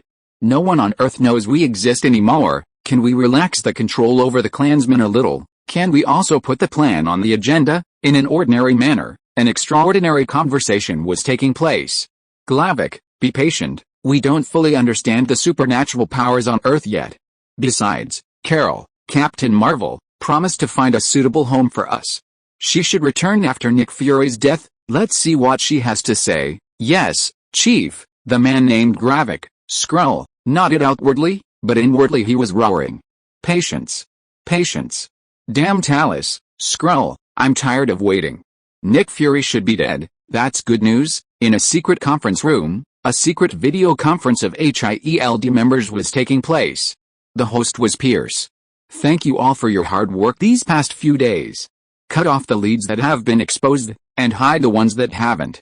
Things will get better after this period. On the screen, a figure spoke. Tony Stark has tracked down the Winter Soldier. Should we give up on the Winter Soldier too? Pierce hesitated. The Winter Soldier was Hydra's sharpest weapon. Give up. Dr. Zola, please erase all traces of him on the network. The figure on the screen was Dr. Zola, one of the leaders of Hydra. He joined Hydra during World War II, serving as Red Skull's right-hand man. After the war, he feigned surrender and later joined SHIELD. After being diagnosed with a terminal illness in 1972, he transferred his consciousness to a supercomputer of the same era. In a sense, he was a practitioner of the slogan "Flesh is weak, machines ascend." Chapter 120 Enjoying Life. The next morning, Russell got up early to prepare breakfast. He decided to listen to his therapist and slow down to enjoy life. Although he had already enjoyed himself on Xander for almost half a month, he had then fought Thanos for nearly 10 days without sleep. On the table, a plate of handmade shrimp rice rolls, a dish of steamed pork ribs, 4 crystal shrimp dumplings, 3 beef balls, 3 pork balls, and a rich, nutritious soy milk. This was Russell's, delicious and nutritious. An egg sandwich and milk. This was Gwen's, simple and nutritious. Russell, Gwen's voice rang out softly. Did you get the wrong thing? Pointing to the breakfast in front of them, Gwen stared intently at Russell. Russell tapped the table lightly, and a magical spark flashed, and the same breakfast appeared on the table. He had just been teasing Gwen. I was just worried you wouldn't like it. That's more like it. Gwen rolled her eyes. She suspected Russell was deliberately retaliating for kicking her out last night to inspect New York. By the way, Gwen, do you have early classes today? Want me to drive you there? Russell asked, savoring the burst of shrimp flavor in his crystal shrimp dumplings. School's closed for a while, Gwen replied, also eating her snacks. Why? Russell asked. Why? Gwen looked up at Russell, her voice low and somber. The school's practically a ruin. How can we have classes? Russell chuckled awkwardly, changing the subject. He'd almost forgotten that he and Thanos had reduced most of New York to rubble. Gwen, eat more, okay? Gwen nodded, finishing her breakfast before eyeing Russell's. I don't know why, but my appetite has increased lately. Like when I was bitten by the mutated spider, as a superhuman, her daily metabolic rate is high. Naturally, she needs to consume more food. But Gwen still felt that her recent food intake was off. Russell, did you do something to me? I've been nurturing you with energy lately. Ring. A phone ring interrupted Russell's explanation. The phone displayed the contact, Callison. The call connected, and Russell joked, Callison, you've finally learned to call me instead of flying over here like a fool. On the other end of the line, Callison, who was about to speak, froze upon hearing this. Was it that he didn't want to call Russell? Was it that Russell's phone was practically unreachable, which was why he had to wait for him at the bookstore? Of course, there was another reason. Formal matters should be discussed offline as much as possible. Russell, if your phone is always on, I'll definitely thank you. Russell chuckled, I'll try. Callison, what's up? Callison explained, last night, SHIELD agents discovered a group of aliens. They claimed to be your friends, Russell, and wanted to take some of the wreckage of an alien warship. My friends? 5 aliens plus half a human? Did they call themselves the Guardians of the Galaxy? Russell asked. Yes, Callison confirmed. Although he didn't understand why Russell said half a human, the other characteristics generally matched. Most importantly, satellite surveillance captured how that group arrived on Earth the day the portal opened. Calling Russell was just a routine confirmation. Let them take whatever they want, Russell said casually. Although Russell liked to boss people around and get things for free, he wasn't completely freeloaders. The Guardians of the Galaxy helped him find Thanos, so he released Nebula. In his battle with Thanos, he destroyed Star-Lord's Milan. Normally, he would find a way to compensate after he finished his work. Right now, being able to use Thanos' warship wreckage as compensation is a good thing, saving some trouble. I told you, we're Russell's friends. Oh, be careful, don't break this thing. Rocket's irritable voice could be faintly heard on the other end of the phone. Coulson, a friendly reminder. That short guy, about 1.2 meters tall, Rocket, he's a super genius. If you have any questions about researching alien warship wreckage, you can ask him. If he's willing to answer, it's 1.22 meters, not 1.2 meters. Rocket's voice came again, much louder this time. It was unclear whether he had cracked the communication or snatched Coulson's phone. My friend, you have good eyesight, recognizing me as a super genius. But your vision might need some correction. I know a doctor whose medical skills are superb, with a 100% success rate in surgery. If you need, I can make an appointment for you. No need. Your doctor might need some more practice before he can operate on me. I'm not talking about technique, I'm talking about strength. Russell didn't seem to care about Rocket's sarcastic remark. When are you leaving Earth? Let's get together before you go. I'll prepare a gift for you. Not sure, maybe a month. Star-Lord rarely comes home, he wants to stay a little longer. We'll contact you before we leave, Russell, Rocket replied. After saying that, Rocket hung up the phone, and Coulson's voice came through. The case was solved. Rocket had cracked and intercepted the communication signal. Russell, thank you for the reminder. You're welcome. The phone hung up again. Russell looked at the dining table, which was empty. His gaze shifted, and Gwen was slumped in her chair, stroking her flat stomach. Although she had eaten a lot, she digested quickly. Russell, I'll go out now. New York has been quite turbulent lately, and the citizens of New York need their good neighbor, Ghost Spider-Man. The bookstore will open soon. Remember to keep an eye on it. Before Russell could reply, Gwen climbed out the window. Spider-Man, always taking the unconventional path. Jaya. I have a difficult but important mission for you, Uncle Gravik. What mission? Gravik pointed to the screen. At about 1.88 meters tall, with striking eyebrows and bright eyes, wearing a plain white robe. Standing proudly in the sky, his aura was extraordinary. This is the sorcerer Russell who sank Sakura Island, the aftershocks of which destroyed most of New York City. According to reliable sources, this sorcerer Russell runs a reading room in New York. Jaya, I need you to find a way to get close to him, and use our talents to obtain his information and abilities. Jaya is the daughter of the Skrull chieftain. Like Gravik, they are both super Skrulls. Ordinary Skrulls can change their appearance at will. After contacting a target, they can impersonate the target, and their memories can also be copied. Super Skrulls can even copy the abilities of the person they are impersonating. Chapter 121 The Uninvited Guest? Just in time, Russell arrived at the first floor of the reading room and opened the door to greet customers. With most of New York destroyed, many people lost their jobs and became idle. As one of the few entertainment venues that remained intact, the reading room's recent customer traffic was much higher than ever before. Every day, many people came to borrow and return books. Many others lined up early to enter the reading room to read, study, or work. After all, in New York at this time, finding a comfortable, heated place was not easy. Soon, most of the seats on the first, second, and third floors of the reading room were occupied. But this had little to do with Russell. He was the owner and had his own lounge.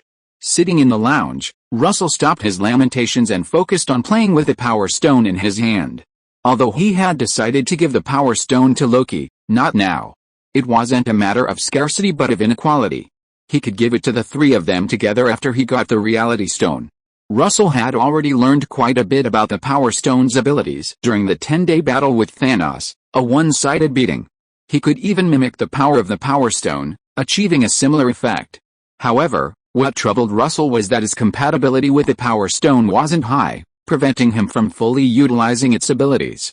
The amplification the Power Stone provided to him was almost the same as the amplification he received when mimicking it himself. In other words, Russell defeated Thanos entirely through his own strength. Putting away the Power Stone, Russell began toying with the Mind Stone. If the Power Stone was a useless trinket, tasteless to use, but a pity to discard, then the Mind Stone was utterly useless. It was of no use to Russell himself, and giving it to the members of the Sorcerer Supreme might cause trouble. Just as Russell was putting away the Mind Stone and about to take out the Tesseract, Space Stone, his transcendental senses were triggered. Someone was watching me. Following his senses, Russell saw a thin, small girl in a red coat, looking melancholic. Daenerys Targaryen. Oh, no, it was Gaia, the Skrull princess. Seeing Russell looking at her, Gaia forced a slightly nervous and awkward smile. Russell grinned and smiled in response. He had no prejudice against Marvel's aliens. He had discovered that Marvel's alien civilizations were actually quite similar to Earth's, just disguised. Going back billions of years, it's possible that the origins of these alien civilizations were all on Earth. Retracting his gaze, Russell secretly observed the girl with his mental powers. He had seen many Skrulls, but he couldn't be bothered with them. The Skrulls' disguises were well done on a physical level, but not good enough. At least, they couldn't fool Russell. A Super Skrull, however, was a first for Russell. He was curious what would happen if a Super Skrull imitated him. He discovered me. The naive young princess was flustered. Did he realize I wasn't from Earth? Probably not, otherwise he wouldn't have remained indifferent. No, since he could defeat Thanos, the leader of the Black Order, he must have seen many alien races in the universe. He might not be prejudiced against Skrulls. A bold and abrupt thought suddenly surfaced in Jia's mind, quickly overriding her reason. Why don't I just go over and try talking to him? Just shaking his hand when I greet him will allow me to gain his abilities and memories. Jia mustered her courage, stood up, and walked towards the lounge. In the lounge, Russell's lips twitched slightly. He retracted his previous assessment of the Mind Stone. Although the Mind Stone was useless to him and couldn't be used to enhance his combat power like Thanos, it was still quite effective when combined with his telepathic abilities. Knock knock, come in. Looking at the bewildered girl, Russell smiled. Sit down. What would you like to drink? Coffee, tea, or something else? Tea, thank you. Looking at the girl who had just sat down, Russell revealed a wicked smile. He took out a green bill and pushed it towards her. Could you please go to the Maximoff's drinks shop next door and buy me something? I'd like a cup of grass jelly, less ice and less sugar. You can also buy any tea you like, it's on me. Jia, somewhat dazed, took the green bill and got up to walk towards the door. Only after stepping out of the reading room did she suddenly realize what was happening. Jia, don't be nervous. He didn't see through your disguise. After silently encouraging herself, Jia went to the drinks shop. The shop was packed. Wanda and Pietro were also helping the parents serve customers. Be careful, hold on tight, Wanda whispered, looking at the dazed girl in front of her. Okay, thank you. Jia thanked her and removed her hand from Wanda's. She only wanted to indirectly learn about Russell through this neighbor girl. But she never expected that her talent would tell her that she had just copied two abilities, mind control and telekinesis. This girl is strange. Watching Jia walk into the reading room, Wanda withdrew her gaze and stopped thinking about it. On Russell's turf, no one could cause trouble. Mr. Russell, your herbal jelly, thank you. Daenerys. Russell accepted the herbal jelly politely. Daenerys. Jia sat down, puzzled. Is she your friend, Mr. Russell? My name is Jia. You may have mistaken me for someone else. Oh, I'm sorry, Jia. I've mistaken you for someone else. Daenerys is indeed my friend. Russell was spouting nonsense with a straight face. Hearing about someone means you know them, meeting them means you're friends. But Russell and the Mother of Dragons have definitely never met. They can only be considered acquaintances, not friends. However, Jia, don't I look a lot like your friend? Russell asked in a strange tone. Why do you say that, Mr. Russell? Jia was puzzled again, somewhat unable to follow Russell's train of thought. Otherwise, why are you holding my hand? When Russell took the herbal jelly, Jia's hand unconsciously rested on his. She hadn't even noticed it herself. Excuse me, Mr. Russell. Jia released his hand, somewhat bewildered. Jia, you're not trying to say that I look a lot like your future friend, are you? Faced with Russell's teasing, Jia seemed stunned. This girl, Why is she so dense? Russell wondered, waiting quietly. He was quite curious to see if the Super Skrull could copy his abilities. If so, to what extent? Jia Yan, on the other hand, was filled with doubt. Her talent feedback showed that not a single talent had been copied. This was illogical. Did you copy any talents? Russell asked, somewhat disappointed. The following is a separate, unrelated paragraph. I just finished writing this chapter and went to write the next one. After finishing, I saw the reader feedback and have already corrected the issues. Here, I want to explain to all the subscribers. This newbie absolutely did not mean to offend anyone. If there are any major problems, please point them out, and I will definitely correct them promptly. Chapter 122 Director Fury, hang in there. After a long while, Jia finally recovered from her shock. Mr. Russell, do you know my identity and purpose? Jia asked, puzzled. Russell took a sip of his milk tea and calmly said, I know, but that's not important. As long as you don't bother me, I don't care about the Skrulls. Jia remained silent, seemingly hesitating about something. Are you wondering why you couldn't copy my abilities? Seeing that Jia didn't speak, Russell had to take the initiative. Jia looked at Russell and nodded slightly, waiting for his explanation. What Russell said was exactly what she was thinking. She didn't believe that Russell didn't have any superpowers. Perhaps the difference in life levels is too great. Therefore, your settings don't work on me. Russell took a sip of his milk tea and slowly explained. According to my classification method, your life level is only at the first stage, at most the early stage of the second stage. My life level has already reached the late stage peak of the third phase, and I'm about to reach the fourth phase. If you're lucky, you might be able to copy some incomplete abilities from me. If you're unlucky, it's normal to gain nothing. Just like Wanda, you just copied 2 abilities from her, right? But those 2 abilities were only her most superficial ones. You can't copy her true abilities either.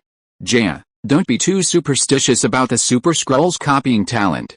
In this world, the most outstanding talents are all unique. Russell wasn't lying to Jia. At least, that's what he thought. All mechanisms require strength, numerical value, to support them. Compared to the types of abilities, strength is fundamental. The so-called copying ability is decent for compensating for weaknesses. But it can't break through the upper limit, so it's nothing more than that. In X-Men, Apocalypse, the original mutant Apocalypse stole countless mutant abilities, and each one was powerful. In the end, wasn't he still utterly crushed by the Phoenix Force's Deus Ex Machina? After leaving the reading room, Jia found a quiet place and dialed Gravik's number. Jia, you succeeded? Can you transform into Russell's appearance and obtain his memories? Although Gravik couldn't see her, Jia slowly shook her head. She had tried, not only Russell, but even the little girl selling milk tea, she couldn't transform into. He discovered me, Gravik. Bethesda, a secret SHIELD base. The resurrection plan for the late director of SHIELD, Nick Fury, is proceeding smoothly. The project's head is Agent Phil Coulson. SHIELD has mastered 2 resurrection methods, GH325 and the Dragonbone. Considering Russell's reminder, Coulson decided to use the first method to resurrect Nick Fury. Director Fury, although this method involves immense pain, I believe you can endure it.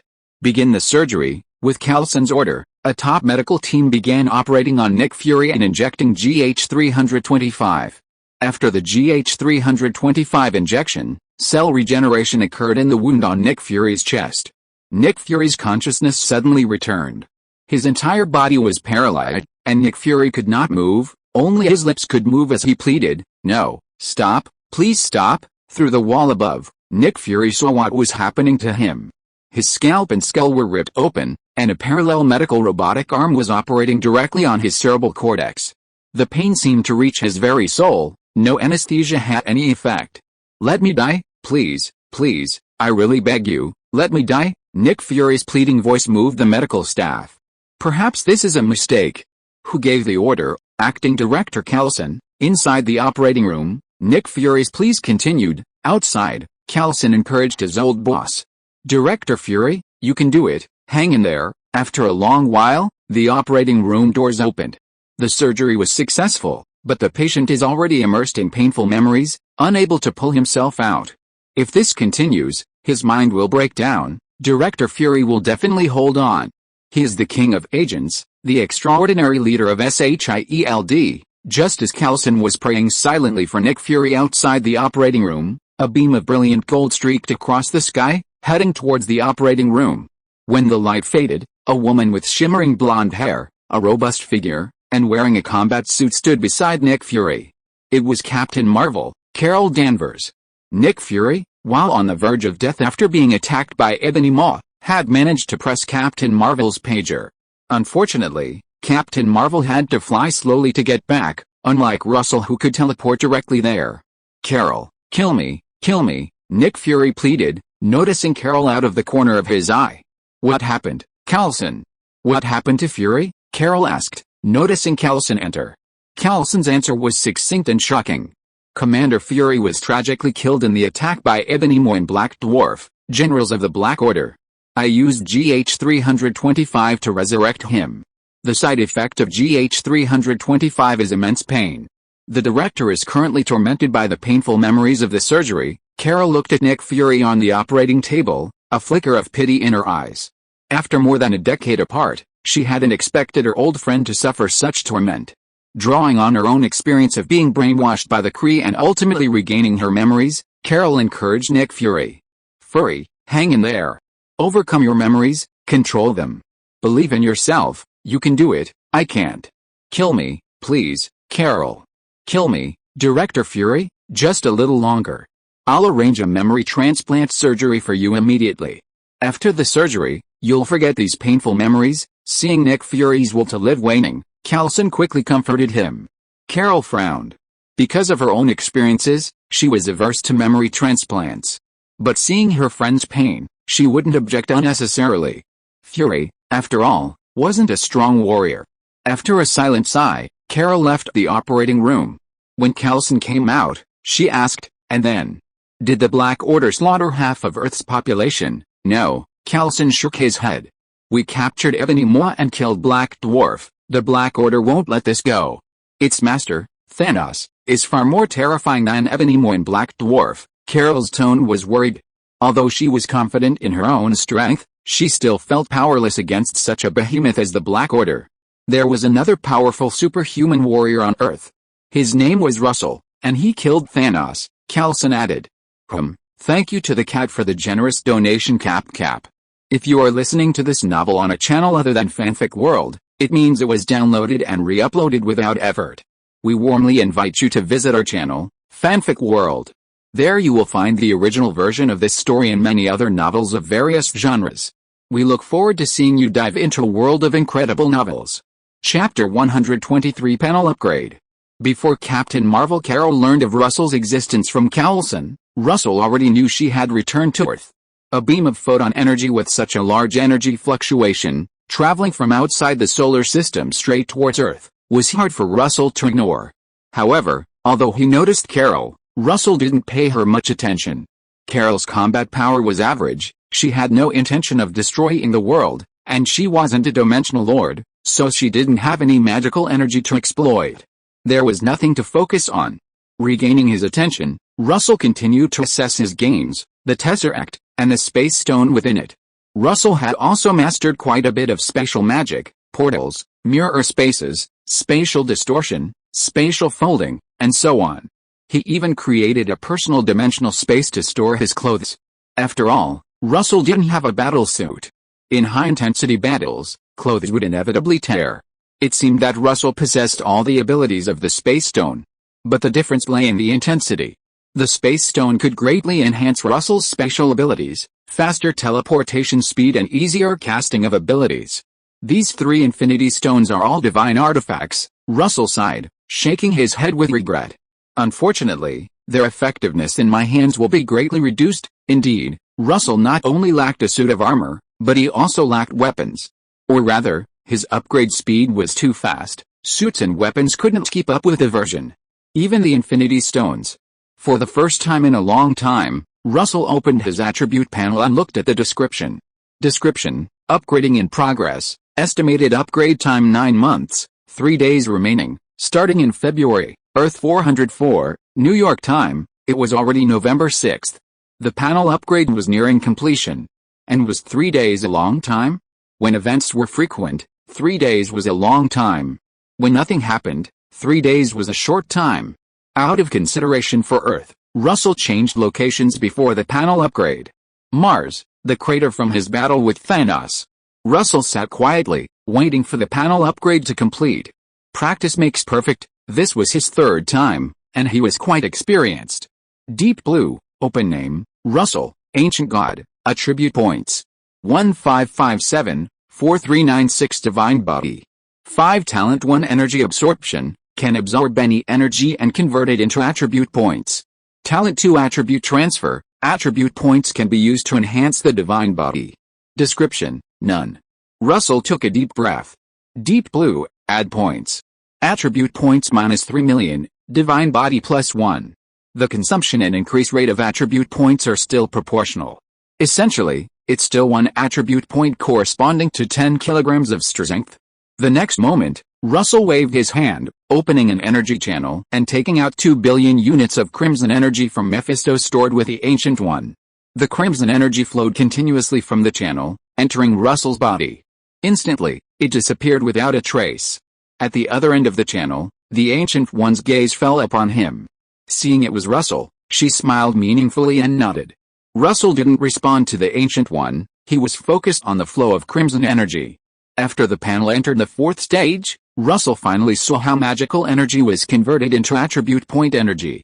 His body seemed to be connected to a strange, dreamlike, luminous white world. All magical energy was instantly converted upon entering this space. The time consumed was 0. Or rather, in this luminous white space, the rules of spacetime were completely different from the outside world. Spacetime could be infinitely stretched or infinitely compressed. Half an hour later.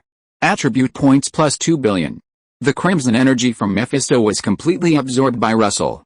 Although the time Russell spent absorbing the energy was 0, the time it took for the energy to transfer was not. Looking at the remaining attribute points, Russell paused briefly, then waved his hand. Deep Blue, add points. Attribute points -282 million, Divine Body +94.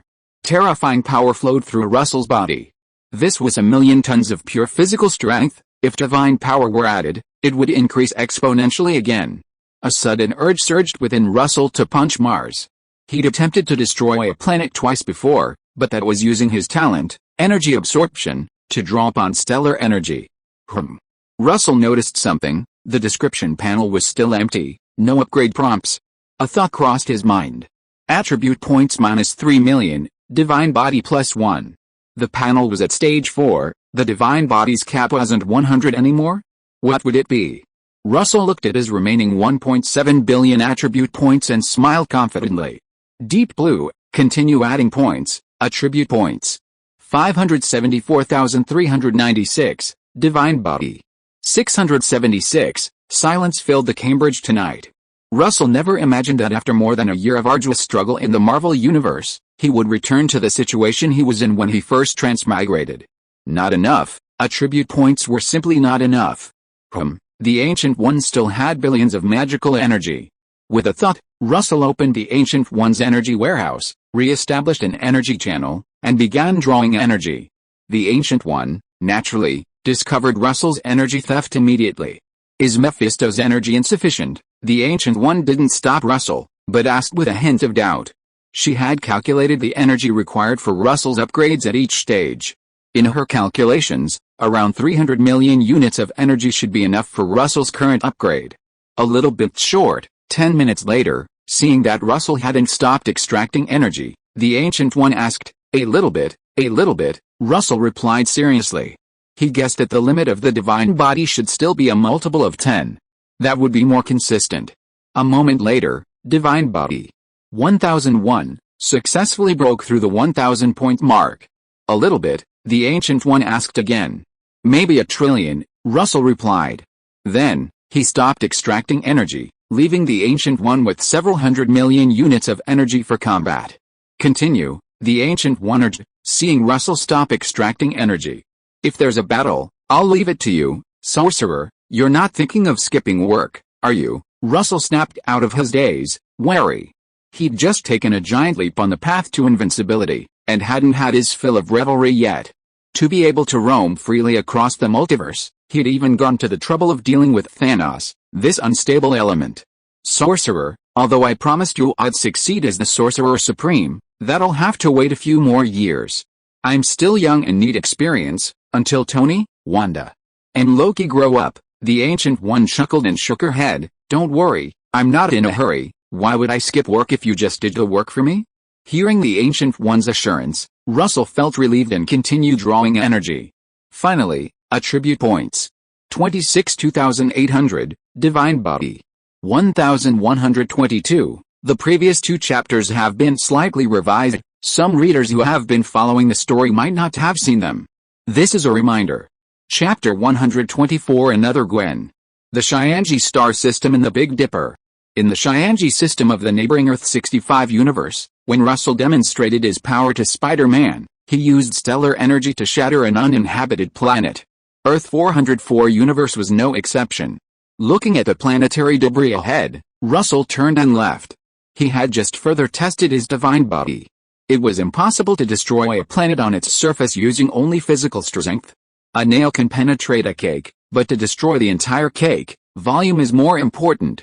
Unless, with the aid of divine acceleration, he could quickly penetrate the entire core, triggering a planetary explosion. It's worth mentioning that the matter composed of Russell's body has now completely transformed, unlike any matter in the real universe or magical dimensions. This is matter unique to his luminous white space, possessing various divine properties, which he hasn't fully tested yet. But at least, when he accelerated rapidly, his body mass didn't change, easily breaking the speed of light. The law that the mass of an object increases with acceleration seems to have failed him. When he penetrated the core, his divine body suffered no damage whatsoever. Russell stepped back into the reading room. After a period of adjustment, he had readjusted his strength. He no longer worried about accidentally breaking the ground or causing an earthquake while walking. In the reading room's lounge, Gwen was quietly reading a book. But it wasn't the older Gwen, it was the younger Gwen. The older Gwen had been busy fighting various violent incidents all over New York lately, and except for coming back to sleep at night, she rarely stayed in the bookstore. She was really not doing justice to the salary Russell paid her. Good morning, younger Gwen. Good morning, Russell. Russell looked at the younger Gwen, somewhat puzzled as to why she had come to see him alone. Little Gwen, what do you need me for? Little Gwen looked up at Russell earnestly and asked, Russell, I heard you're a wizard, is that right? Russell shook his head. No, not a wizard, but the Sorcerer Supreme, Little Gwen asked in confusion. What's the difference? The Sorcerer Supreme is the most powerful wizard. Oh, Little Gwen nodded thoughtfully. So, Russell, you really are a wizard? Russell remained silent, only nodding. You're still young, so calling me wizard won't bother you. You'll know what to call me later. Russell, I think I've met another big Gwen recently, Little Gwen said earnestly. Another Gwen? Russell wondered. Was there something special about Earth 404? First, Helen and Gwen, mother and daughter from Earth 65, came to this world one after the other. Now, another Gwen? Where did you see that big one, Little Gwen? In a dream, Little Gwen looked serious, seemingly worried that Russell wouldn't believe her, and emphasized again. Russell, I'm not kidding you, I really saw another Gwen in my dream. I believe you, Little Gwen. Really? After Little Gwen explained her purpose, Russell immediately noticed the abnormality in her. This might be Gwen from another universe. Her soul somehow came to this universe and attached itself to you. And then, you saw her. There are 2 possibilities. One possibility is that the Gwen from that universe was a powerful sorcerer who knew magic like Nightwalker. She traveled through the multiverse through her counterpart. The other possibility is that the Gwen from that universe died. Her soul left the real universe and went astray while being drawn to the Hell dimension, affecting you, her counterpart. Little Gwen, what do you want me to help you with? Russell didn't mind helping Little Gwen. After all, she was also called Gwen. Of course, there was also the matter of, as the Sorcerer Supreme, in the future, he needed to figure out the special nature of this universe. Little Gwen kept a straight face and thought seriously for a long time before speaking. I want to know why the older Gwen appeared in my dream before I make a decision. Can you help me talk to her, Russell? Of course, Russell smiled confidently. The older Gwen had left some of her soul's aura on the younger Gwen. Through this aura, Russell could easily find her. Russell's hands formed a seal, and shimmering white energy flowed, forming a mysterious rune. With a flick of his wrist, he drew a wisp of the older Gwen's aura from the younger Gwen's forehead and placed it into the rune. The next second, the shimmering white energy was drawn and disappeared into the void. Found her, younger Gwen. Let's go see her. Calling to the younger Gwen, Russell drew a circle with 2 fingers together. Golden magical sparks flickered, and a portal carved with dragons and phoenixes slowly formed. The younger Gwen stared at this magical and dazzling scene, mesmerized. Russell didn't urge her, waiting for the younger Gwen to slowly awaken. Russell, is this magic? Can I learn it? A moment later, little Gwen snapped out of her daze, blinking her big eyes and looking at Russell expectantly. You want to learn, little Gwen? Russell asked with a smile. Yes, little Gwen nodded repeatedly. But only the Sorcerer Supreme can decide whether or not to teach spells to ordinary people. Little Gwen paused for a moment, then understood the deeper meaning in Russell's words, and said seriously, Sorcerer Supreme, please teach me magic. Alright, we'll talk about it when you're older. After teasing little Gwen, Russell took the lead and headed towards the other side of the portal. As for teaching little Gwen magic, that really had to wait until she grew up. Magical energy could erode the mind, and little Gwen couldn't handle it. On the other side of the portal was the ruins of a bell tower at Trinity Church in New York. A ghostly figure stood there blankly. Blonde hair flowing down to her shoulders, blue eyes, about 1.7 meters tall. Her temperament, height, and appearance were all different from the ghost Spider-Gwen that Russell knew. If the two stood together, most people wouldn't even think they were sisters. But Russell recognized her at a glance. This was also Gwen. And, very likely, Gwen from the Amazing Spider-Man world. Russell led little Gwen forward, smiling and greeting her. Hello, Gwen, you can see me? Who are you? Stone Gwen was puzzled. Her soul had been in this world for most of the day, and this was the first time someone had been able to see her. My name is Russell. I am the Spider-Man of this world, the Wizard Spider-Man. Russell smiled, answering Stone Gwen's question. When out on the world, Spider-Men need to help each other. For the sake of the Amazing Spider-Man 3, he decided to lend Stone Gwen a hand. But, isn't the Spider-Man in this world a little girl? Stone Gwen hesitated. She pointed to a poster on the ground. Russell immediately recognized it. It was Erin. Erin Smith. Sorry, only 2 chapters today. I'll make up for it tomorrow. Chapter 125 The Dimension of Dreams. Since the Battle of New York, which destroyed much of the city has become much more chaotic. Many idle people wander around day and night, leading to frequent conflicts and violent incidents. In this context, Gwen, Matt, and Erin recruit 3 more street heroes to form a group. They are, Ghost Spider-Man, Gwen Stacy, Sorcerer Spider-Man, Erin Smith, Daredevil, Matt Murdock, Jewel Girl, Jessica Jones, Power Man, Luke Cage, Iron Fist, Danny Rand. The poster on the ground is of Sorcerer Spider-Man. Although her face is obscured, the white, form-fitting suit and the curves of her figure clearly indicate a woman. Russell was speechless, unsure how to comment on Erin's attempt to steal his title. But facts speak louder than words. With a flick of his wrist, Russell activated his superhuman mimicry, sending a web that landed at Gwen's feet. Look, I'm the real Spider-Man, the wizard. At this moment, little Gwen caught up, looking at Big Gwen and asking earnestly, Hi, Big Gwen. Hello, I'm little Gwen. Can I ask why you appeared in my dream, Big, older, Gwen? Little, younger, Gwen? What does this mean?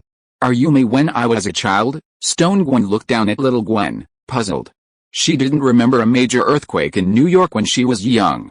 No, you are 2 Gwens from different universes, independent individuals. Little Gwen is the Gwen of this universe, younger, so we call her Little Gwen for easier distinction, Russell explained promptly. He was already starting to worry about how to differentiate the 3 Gwens if they were in the same frame. Different universes? Could the parallel universe theory be correct? Do parallel universes really exist? Stone Gwen asked. I don't know what the parallel universe theory is. But this world does indeed have countless multiverses, Russell answered. Seeing that the 2 were talking and no one was paying attention to her, little Gwen said with dissatisfaction, Hey, Big Gwen, you haven't answered my question yet. Oh, I'm sorry, little Gwen. But I don't know how I came to this universe, or why I appeared in your dream. I only remember Peter holding my body and crying. I wanted to comfort him, but he couldn't see me. Then, I woke up again and found myself here." As she spoke, Stone Gwen's expression became sorrowful. She had long been aware of her death. She was also aware of the grief her death had brought to her lover and family. "Big Gwen, after you died, did anyone try to make a deal with you?" Russell suddenly asked. Stone Gwen's memory clearly had gaps. Stone Gwen was slightly taken aback, thought carefully, and shook her head. "I don't remember, but I'm not sure, not in memory, not at all." Stone Gwen also realized that she might have lost some of her memories. "Big Gwen, I have a way to recover some of your lost memories, but it requires your cooperation and the lowering of your soul defenses." Actually, cooperation wasn't necessary, but Russell was a reasonable person and respected personal privacy. "Will you see all my memories during this process?" Stone Gwen asked. "Yes. But I promise I won't pry into your privacy, only the memories between your death and your arrival in this universe," Russell assured her sincerely. "I agree. One last question, why are you helping me?" "Because you are Gwen. And, I want to know who brought you from another universe to this one," Russell smiled, answering Stone Gwen's question. "Also, let me introduce myself again. I am Russell, the Sorcerer Spider-Man and the Sorcerer Supreme. The guardian of reality in this universe, protecting it from magical corruption." Stone Gwen remained silent. She understood every word Russell spoke, and she understood the sentences they formed. But she didn't understand the underlying context. "How do I need to cooperate with you, Russell?" "Just stay quiet." As the words fell, a wisp of shimmering white energy entered Stone Gwen's soul, quickly locating the memory. Countless balloons symbolizing memories floated haphazardly in the air, some high, some low. Some balloons had one or more lines of varying thickness, connected to the ground or other balloons. Most, however, floated alone. With a quick observation, Russell noticed that the height of the balloons symbolized the time elapsed since the memory's arrival, and the thickness of the lines symbolized the depth of the impression. Balloons without lines represented forgotten memories. Usually, these memories floated at higher positions, with only a few floating very low. Clearly, this was Stone Gwen's lost memory. It was good news that this memory hadn't been completely destroyed. Russell looked at these balloons and quickly pieced together the sequence, figuring out what story this memory told. After Stone Gwen's death, she did encounter a dimensional demon, Nightmare, the ruler of the dream dimension.